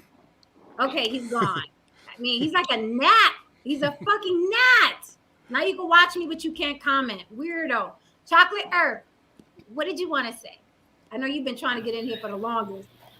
No, it's okay. It gave me a time to figure out what I wanted to bring to the conversation. And so I want to bring a completely different side. I am single. Uno, one, it's me. And I have been in several serious relationships. I've been engaged twice. But the one thing that I knew was that that wasn't it. We didn't need to do that. And I said it. They were pissed at me. They were angry. I gave back a ring. I can stand and say I've never cheated on anyone I've ever been with at any given time. If the relationship was not working, I wanted out. And I would always tell in the beginning of my relationships, I would say, if I ever feel the need to cheat, I'm already gone. I said, so I don't need to be with you. I said, because one, I'm lazy and I'm not going to stress myself out like that. Like, I'm not going to do it. And two, I don't want to be left with the responsibility of causing this particular person pain in that way. So I know for me, I have a very large appetite. So in that, I have learned and done the introspection that I like being single. I enjoy it. I like meeting different types of men. I like you know, talking to, you know, just, I don't want to hear that you're being, what's up going on with this dude? And no. I have a lot of male friends. I also have a lot of female friends. So I don't want that. I don't want that hanging over me. That if I feel like I say something too much, or if I blink or wink my eye, that there's something wrong, or you feel something's, you know, how can I put it? I've dealt with too many men who were insecure. And so that played a big part in me going, okay, I need to be in a better position and who I'm picking, right? Also, too, I need to understand, is monogamy something that I want? And every time it got close to that place of being in a relationship like that, I didn't want it. I like my freedom. So, and when I say that, I don't mean that you don't have any freedom. So I don't want anybody to come for me. I don't mean you don't have any freedom with your relationships or within that dynamic, because I think that's wonderful that you want to lay down and wake up with the same person every day. Are you talking about freedom to explore other men? I'm just curious about that. I'm sorry. Just my freedom, period. No, my freedom, period. Like, I don't have children. I have a cat. I have my brother and sister. I'm not trying to have kids. You stupid. You stupid. She said, I don't have a cat. You stupid. I got a couple. I enjoy what I'm doing. I enjoy that I like to travel. My company and my nonprofit will require me to travel. So I don't want that expectation of, well, when you're going to be back, or you're not here enough. Mm-hmm. That's what I mean by freedom, is that with my life, I've made that decision of I'm comfortable with it. I'm really good. I don't feel lonely or sad. I don't go, oh my God, I wish I had a mind. I don't go through that. That is not an issue for me. I guess why I share that with everyone is because when we do talk about it, and I do agree with Jen on that. If you cheat on me, that's it. I can't. Because I'm going to tell you right now, and women will probably say this, and I don't know if men do it so much, but I'm going to think about the fact that you fucked someone else. The same way men think that if they go back to a woman that's cheated, that thought comes across your mind. Did you do the things that you do with me, with her? And that's going to be in the back of my mind. Now, I just feel like I think people's definition of love is skewed. I think it has a more Hallmark feeling to it. It is not that depth of who are you? Can I tell you who I am raw? Like right now, I don't care. I don't have any makeup on. I was doing some stuff. It's life. It is what it is. And that is being comfortable with yourself is freedom in itself. And if you're not around a person who is confident in themselves or worried about showing me they machismo, or they gonna tell me I'm the man, I don't want to hear any of that. No, because I'm not gonna argue with you. But if you want to go to the game and you want to go get some wings, I'm all for it. Let's go. If you want to go get the movies, Netflix and chill, if we at that level, fine. But we can't categorize all people the same way. And I think sometimes we think that once a person does certain things, they should want certain things. Like all women, because I was so mad because my computer froze, and I wanted to say to Glenn, he was talking about when women decide to cheat. I know a lot of women who cheated and their husbands still don't know to this day. It was a one-time thing, or it was a thing out of town, and ain't nobody knowing nothing. Maybe the best friend, maybe the sister, the cousin, or whoever, but that's even not the kids. True. Sometimes you just want to get your funky off and move on. And I will add the last piece, and then I'll play. I will say, for me personally, I have had more men get upset that I didn't want a relationship than wanting a relationship. relationship? I've never asked that question. I've never asked, what are we doing? Because I don't care. Like, it is what it is. Because you're going to show if that's who you are for real, and I'm going to show you who I am for real. And another thing, too, if you don't know how to communicate with me, I'm going to talk to you anyway. So there comes these different levels, and I think single men also need to take kind of heed that a lot of us ain't on that. A lot of us do just want to Netflix and chill and send you home in the Uber. You know what I'm saying? No, you can't spend the night. I got to go to work. I'll pay for a cab, yo, like the night. You know, it was great. I had a great time. Mr. T, what you got to say? But you hella late, so you better not be long-winded because I'm about to wrap it up. What you got to say, Mr. T? Me? I have a lot to say. I mean, you know, I mean, night.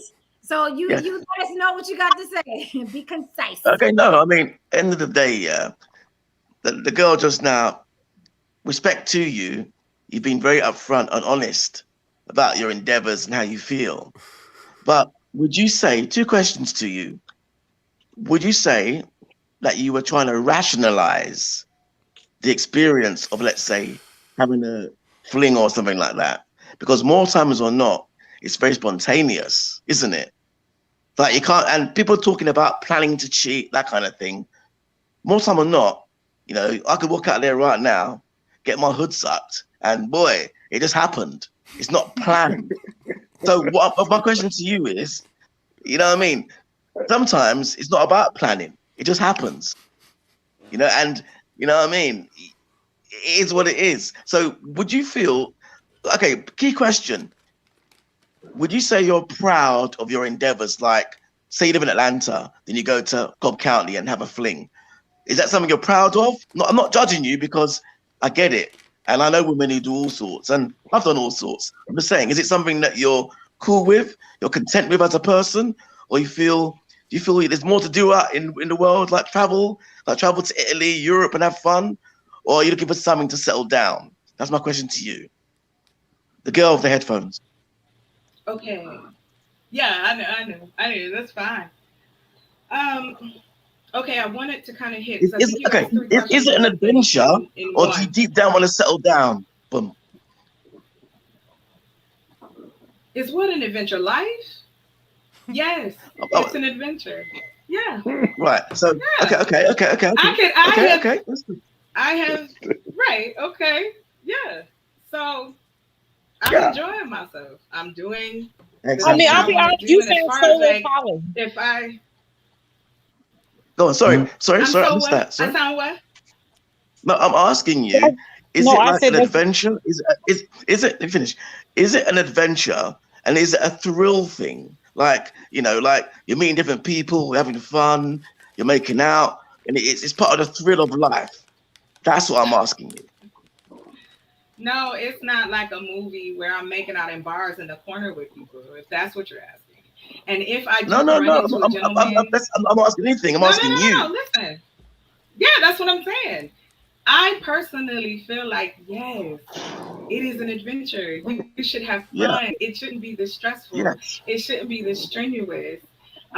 Human beings, there's amazing people. And I meet all types of people, women, men. And if you are the man that I'm attracted to and we having a good time and the vibe is right, it might just go down.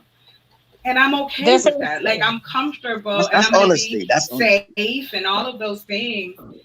But I guess, like, to what Jen said, when I look at a man, I don't just see an imprint, right? I just don't see a wallet or dick or anything like that. I would rather mind fuck you first than... No. We're not discussing that. We're not discussing that.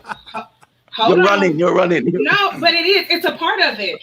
No, I'm not. No, continue. Let her continue. Let's explore this. How do you mind? I'm confused. Okay. How do you mind fuck a man? You telling Please. Let us speak. Let us speak. I'm enjoying this. Let us speak. I have learned that if you let a man talk and just listen and pick out the things that are important, I pay attention. I'm a studier. Why wouldn't I study the? I guess how I put it. I don't want to upset nobody. You know what? I'll do this. I'll do you one better. Hold on. I think my wife would be okay. Mind fuck me right now. Mind fuck me right now. I think my wife would be okay with that. No, mind fuck me. Your wife already did it. It's okay. I'm single. Mind fuck me. It is. You know what? That's so funny that y'all asked this question because it's just being real. It's just having a good time. No expectations. The mind fuck is no expectations. No expectation. There's no pressure on you. I want to know who you are. I don't want you to pretend to be someone else. Maybe we sit and talk and have a coffee and we have nothing in common. Okay, we had a great conversation. We ain't feeling it. I'm gone, you gone. I mean, I watched that. I watched my parents do that. They were married. I watched my grandparents, they were married. I got a lot of family members and women in my family that are married, but I don't give a shit. Like that's not the life for me. I'm not trying to do that. I'm looking for a partner. If somebody wanted to come into my life, they would need to be my partner. We standing side by side. But I'm not even there. I'm not looking for that. Wait, key point. I've got that. Yeah. Well, I mean, she sounds partner, yeah? Wait. So important. We're going deep. You're saying a partner, yeah?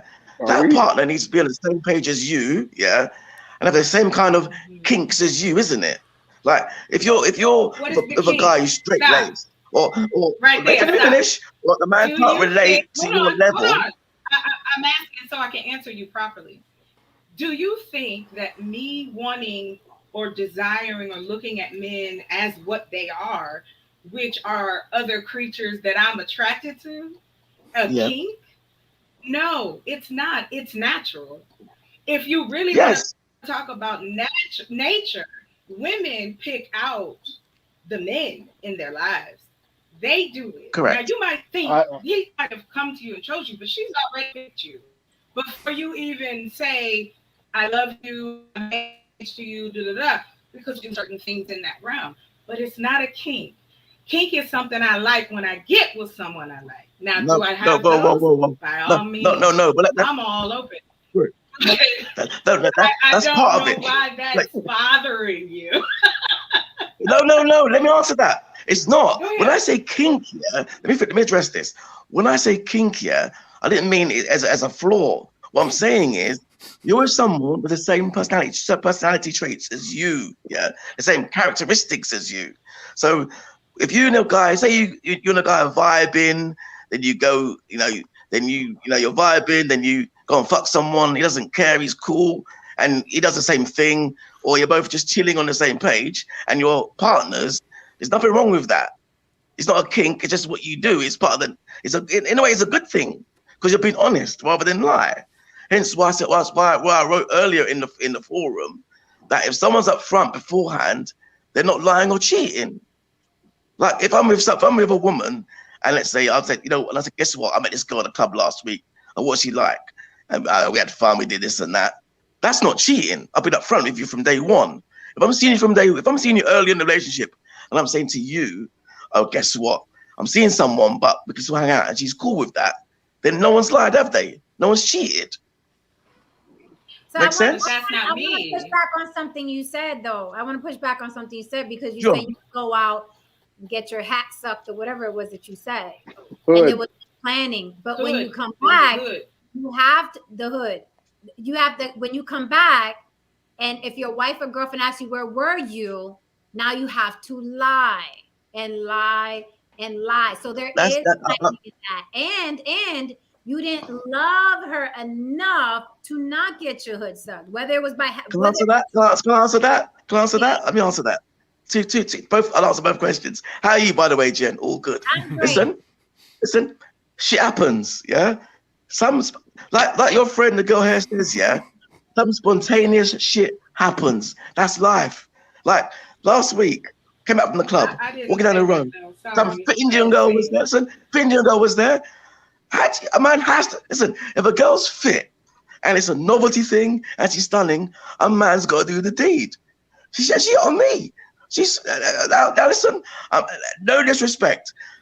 Like my friend famously said, a woman could be Halle Berry, but if the next girl's got something else and it just happens, it pops off, it happens. That's life. But that's fine. You act like I have an issue with that. I don't have an issue with that. No, you don't. I know we speak. No, but, my issue but, is but, my issue. But the guilt part.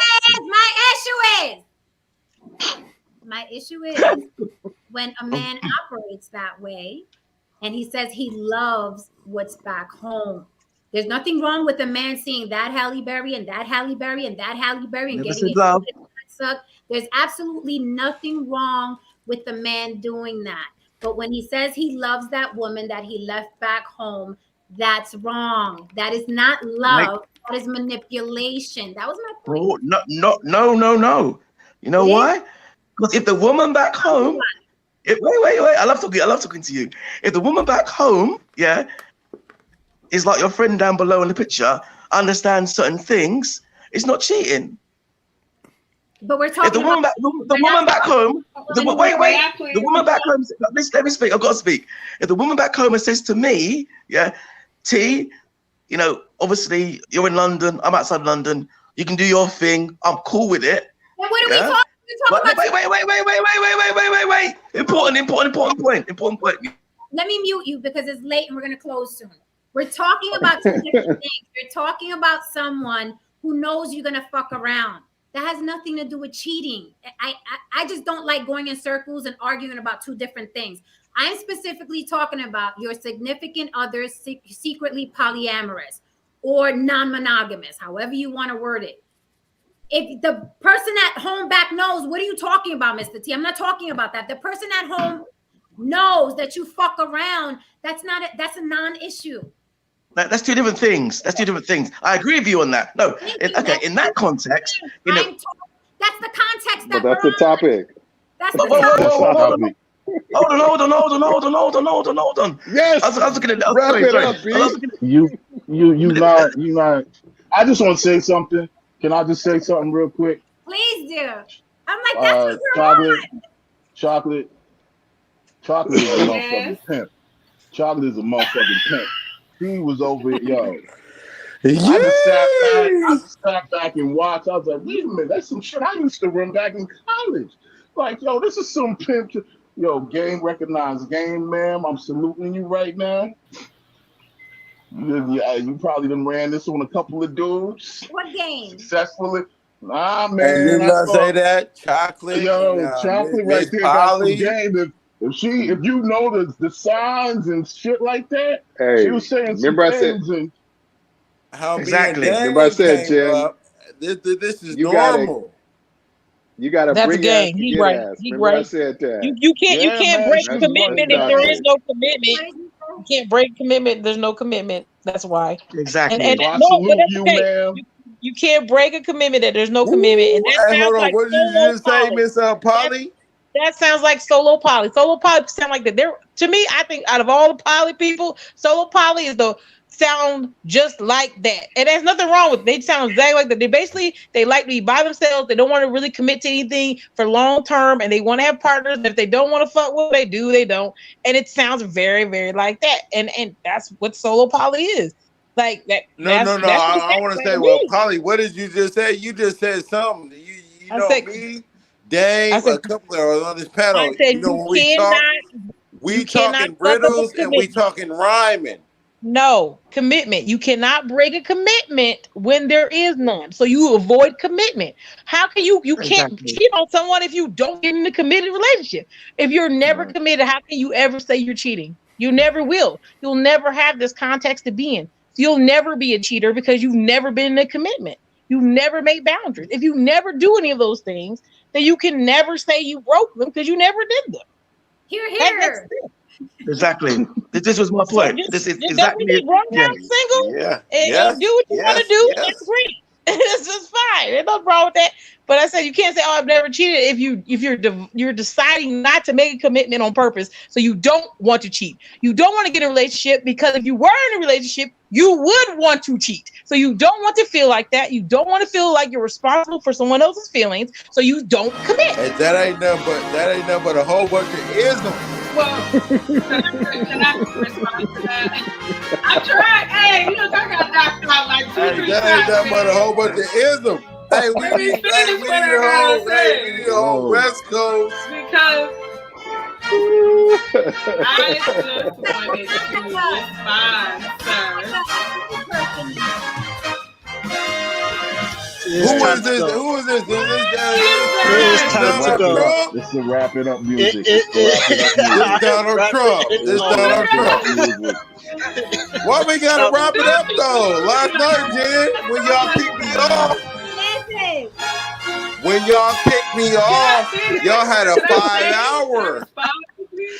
You could have stayed on if you knew how to act. When you had a 5-hour, Jen, my nigga. I'm not doing 5 hours. I'm not doing 5 hours. I can't do that. I'm not doing 5 hours again. I just wanted to say what I had to say, and I can go. Solo poly for the win. I'm with Donna Levon, solo poly for the win. But Wow. that sounds like a single person. It just sounds like a single person. Right. That's it. Like it's I don't understand. And here's the fun part. When I was here's the cool thing. When I was in a monogamous relationship, that's where I was. I was in that relationship. When that relationship ended, I wasn't in it anymore. I don't believe in talking to my exes. I don't believe in hanging. We obviously did not click. There is no reason for us to continue. There is nothing else between us. We have had our season and it is over. That is just the way that I am. And that's why I said, even within my monogamous relationships, I never cheated or thought about cheating. I was into that particular person. That's how I work. That's how I do. I'm with you. And then when I'm not, I'm not. And I think a lot of times the one piece of advice my mother gave me, and it definitely did assist, date. That's what I'm doing. I'm dating. Am I dating to find a husband? No. There's a lot of single men out here. Yo, that's it. I'm curious. When you're dating, I'm curious because I haven't dated in quite a while, and I know how I was when I was single, but I'm a man too. When you're dating, are you open to sexual experiences with multiple people while you're dating? Or are you just like, okay, that's the dude I'm fucking, and everybody else either need to wait their turn or I need to stop messing with this dude before the next dude can get the spot? That's a great question. Yeah, it is. The way I've handled it, yes, I've dated multiple men at one time. They knew it. That I was dating more than one guy. But was there something going on with multiple men at one time? Well, just one, usually. It's like a cluster. Like I'll go through a dry period, and then it's like 6 or 7 dudes, and then one. Somebody got to get promoted, and somebody got to get exactly. released. You got to work. Like, what is this? Like, nah, I'm not. I don't have a sign that says free coochie. I'm just saying that if I choose to you stupid. That's my body, and as long as we're safe and we cool, because there's a lot of steps that goes into that beforehand. Like, I'm not sleeping with you. I need to know what's going on in them papers, yo. It's too much stuff out here flying around, and now they saying men are using less condoms. 35% less. Believe me, there's enough stuff to order to keep me fine until I meet someone else. No. So that's all I wanted to say. Thank you, Jean. Always. You're welcome. All right, guys. Are we done tonight? Are we done? We good. Jen, how dare you start this conversation and end it like this? Because I don't want. Yeah. She should carry on. She want to start all this bullshit. I seen that bullshit went for 5 hours. Catch me in the morning, then just walk away. You didn't know how to act, world. You could have been on with us for 5 hours. Then I always know how to act. It's World Kings, man. You know, sometimes you had to step me and Big Triggity out the club. Hold on. It happened like that. I got World Kings back though. So, old girl got into it with 3 dudes and a woman. So what's the common And a woman denominator and there? Chocolate got up on her last night. So it wasn't just She was me. wilding last night. She was wilding. It wasn't just like World King. It was like this out of bound individual. She got into It was a Big Chick catalyst. last night. She got into it with Big Triggity. She got into it even with Diggity, even with Dame Dollar. She's still Dame queen. Dollar had to compose herself. Here's the bigger question. That's neither here nor there. At the end of the day, she's still a woman, and y'all got emotional over words a woman. No, that was not emotional. Come on now, Jen. Y'all got emotional. No, it wasn't. I didn't get emotional over words. I got it over the disrespect of interrupting. Okay, but and that's fine. That's what I got in. But most of the people, you could exclude yourself, got emotional over words. But Chocolate got into it with her though. It was a woman got into it with her though. Matter It of was fact, not only me. Chocolate, check this out. Miss Chocolate, since you want to bring up the interaction she had with her, Miss Chocolate was the only one who stood on her square and shut her down without yelling, without calling her out her name. Since y'all want to bring up Miss Chocolate, she was the only one that shut her down without calling her out her name. Yeah, but she didn't call Miss Chocolate out her name either. She called me out my name. I gotta learn from Miss Chocolate. Since you want to bring up Miss Chocolate, take a lesson. But she didn't call me. Shit, let me mute you, world, because it's too fucking late and I'm not talking over you tonight. I'm not talking over you tonight. Since y'all want to bring up Annalicia and how she pulled all of y'all off y'all square. If anything, you should be thanking Annalicia because she was the real G. She pulled everybody off their square. Everybody. She pulled everybody off that bitch. Y'all were hysterical. Y'all were yelling. Y'all were cursing. Miss Chocolate shut her down. Didn't raise her No, voice. Miss Chocolate was like Miss Chocolate. Learn. You're right. Learn. Okay.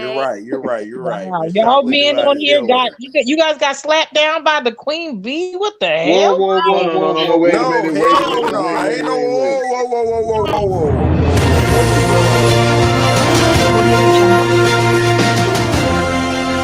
First of all, I didn't even interact with her. I'm just messing with y'all. I'm sorry. All right, let me go on mute before I get knocked down again.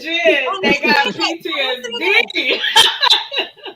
And listen to this. I wasn't even playing favorites. Big Elvis was up there acting the fucking fool. And I didn't drop him down.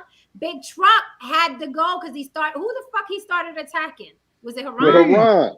Me, man. Like, I was, look, listen. Yeah, Big Triggity got into it with Haran. So I left up 2 people on here that were acting crazy, and then I dropped 2 other people that was calling people out their names. So it's like learn. Yeah, no, you play favorites. Let me mute. I want to see. I want to see this show. What was this show about? Last night. First of all, I was trying to eat my big piece of chicken. I was trying to eat my big piece of chicken. I came back and it was a goddamn animal. Hey, this nigga Haran is stupid.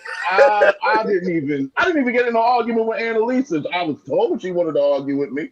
You know what I mean? I was just trying to eat. I come back. There's some dude over here showing his watch, talking about this on a 10-year waiting list. Hey. This motherfucker. Yeah. That shit was so live last night. I watched it back. I mean, Annalisa's smoke was rated E for everybody. I mean, everybody. On my mama. It was. Hey, Jen, I want a chance to get out of here, man. Chocolate did get it. You hear me? Go ahead. Hey, listen, this is one of the craziest panels I've ever been on, ever.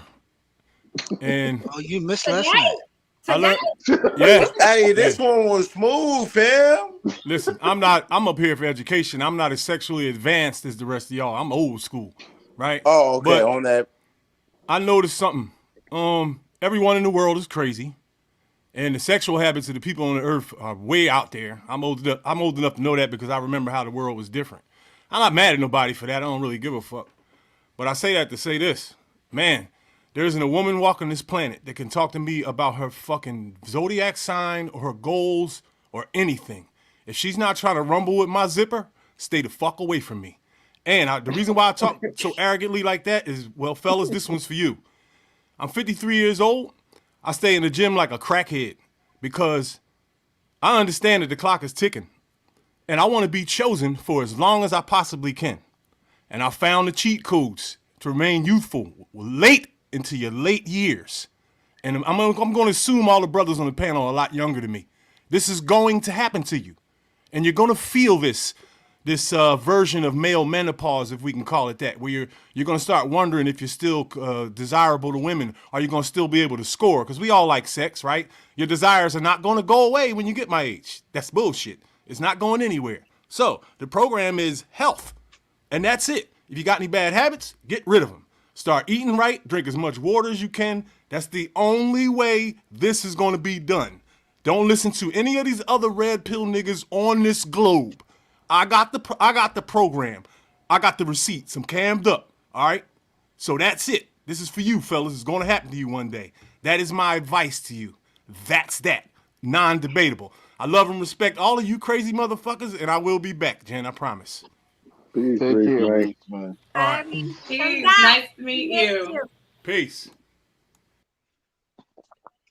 Reese got to come back. Reese be laying in the cut just watching now. He's not up here as much as he used to be. Can I say something quickly, Jen? Quick word. No. No. I'll be quick. No, I'll be quick. gotta go home, man. You gotta go home. A quick one, a very quick one. It's deep. It's deep. A very quick one, yeah. I chatted to a scientist, yeah, neurological scientist. We're talking about sex, and he goes to me, T. It's about. I go, what? He goes, it's about your shadow. I go, what do you mean by that? He goes, read Carl Jung. He goes, there's you, like how you are now, like how we're all talking now.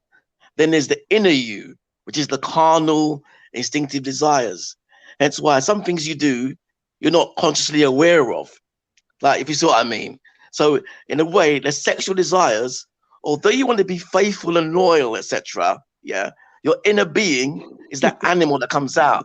Like the girl said, your attraction to other men, attraction to muscle, attraction to testosterone, all that kind of mad carnal desire, madness. And when you think about it, it's true. You know what I mean? So if you can, do read Carl Jung, The Shadow.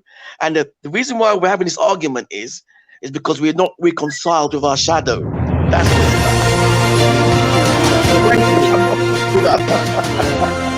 Let me go, man. Stay here. Later, man. You guys have a good week. Stay safe. Thank you, America. Good night, Wisconsin. Y'all tripping. Have a good one. God bless you. Jen, take care. You guys have a good one. Night. Take care now. Good night. Take it easy, man. Release your. All right.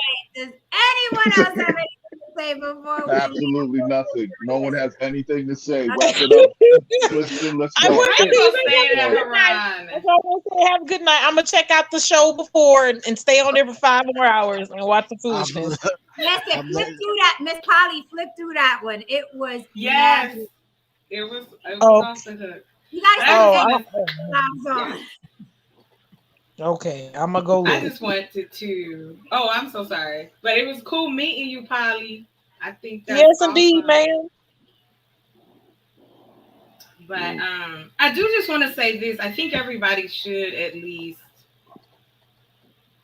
if you have a sexual desire or you want something in particular from your partner, speak up. Don't be afraid to ask them. Please talk to them. There are so many toys and clothes and fun things you could do. And that don't have to be super elaborate, but I'm just saying, have fun. Damn. Have fun. That's why I'm single, because I don't want, unless the person is okay with being happy and joking and laughing, I like to have a good time. I'm not saying that I don't have moments in my life that aren't serious. But if I can laugh and have a good time in my day and I make it through, I'm gravy. And that's it. That's all I would say to anybody. And mad love to everyone who is in a long-term relationship 10 plus years, so on and so forth. You know, that is still a beautiful thing, but I don't think it should be compared to if a person is single, that they have to be looking for somebody. There's a lot of single people who are comfortable being single. Because there's plenty of single people out here. Plenty of single men all over the world. Passport girls. I'm about to start that. Oh boy. Oh my God. Oh, hey, that's another show, Jen. Yeah, start the Passport Girls. The Passport Girls is coming. Oh boy. Hey, start the Passport Girls. I thought y'all would love that. So are we done? Are we done now? Hey, well, you know, in terms of proclivities, I'm trying to have a threesome in a hot air balloon, but you know what I mean, too many of these chicks are scared of heights. So you know what I mean. That sounds fun. Oh my God! There you go. There you go. I got her email address. Yeah, you do. Shoot. Yeah, never there you know. go. You never Hey, know. man. Now You I never know. get people married up here, or at least fuck. I get people married up here. Hey, look, man. I We don't went know from about arguing to married. being in a hot air balloon. Life is some funny shit, right? Right. It is. That would be great. And then we send Jen photos like. Wait, hold up. I just got to ask. So, Haran, have you already had sex in a hot air balloon? Nah. I'm like, then you can't come on the job the first day trying to be the supervisor. But that's the whole shit. That's the danger of it. Exactly. That's the danger of it. Somebody man. holding on to the thing. Shit, exactly. You gonna fly it off? Work out. Levels. If I was to tell my girlfriends, I was like, man, y'all ain't gonna believe this. I just got out of a hot air balloon, dog. They're gonna be like, do tell. I'm just saying. Okay, are we done now? We're done. All right, yeah, hold on. Let me say this. Oh, wait, okay. Let me say this. I got dismissed last night. You know what I'm saying? Unfortunately, you know, things went left. But honestly, this is my honest truth. I've always said this from the beginning. When I got on this panel, I've always said I agree with anybody that wants to basically make their life to where they want their life to be. If that means that your life has to be monogamous, if it means polygamous, if it means polyamory, if it means an open relationship, I believe in that shit. I really believe in that shit. So I would just leave this here, man. It was an oxymoron. It was an oxymoronic. It was an oxymoronic.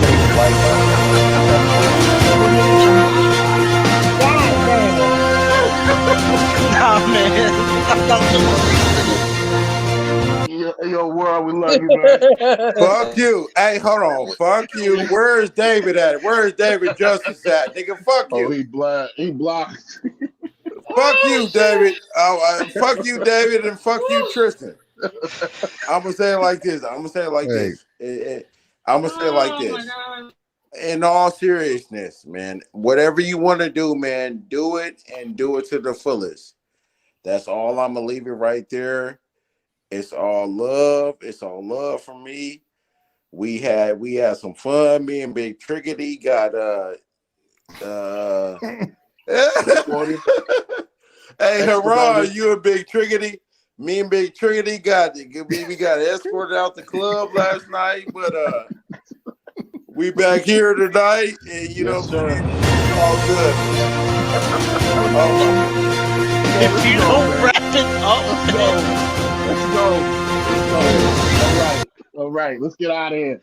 You stop it, boy. You better stop doing that to me. I feel like David right now. And there's that Michael Jackson picture that I love it. Oh my God, Trisha, you gotta. I know, and then why would they put the king up there, man? Why would they put the king up there? Hey, the bell's about to ring, y'all. Let me stop. All right, I digress. Listen, take us out. I have no quote because I am tired. I love you all. Class is dismissed. End the show. All right. Mad love, y'all. Bye, everybody. Good night. Thank you. Oh my goodness, I am delirious right now, y'all. If y'all still in the room, hit that like and subscribe for me. Make sure you hit the notification bell. Green Vegan, thank you. I got your message via the email. All right, guys, good night. I am done. I am spent. It's been 2 nights of madness up here. Let's see if I come back tomorrow. I don't know. Mama may need a break. Thank you so much for holding me down in the chat. Thank you, Don Levant. Thank you, everybody. I'm out of here. I can't even talk anymore. All right, guys. Have a good night. Enjoy your Sunday. Get to them chores. And I'm out.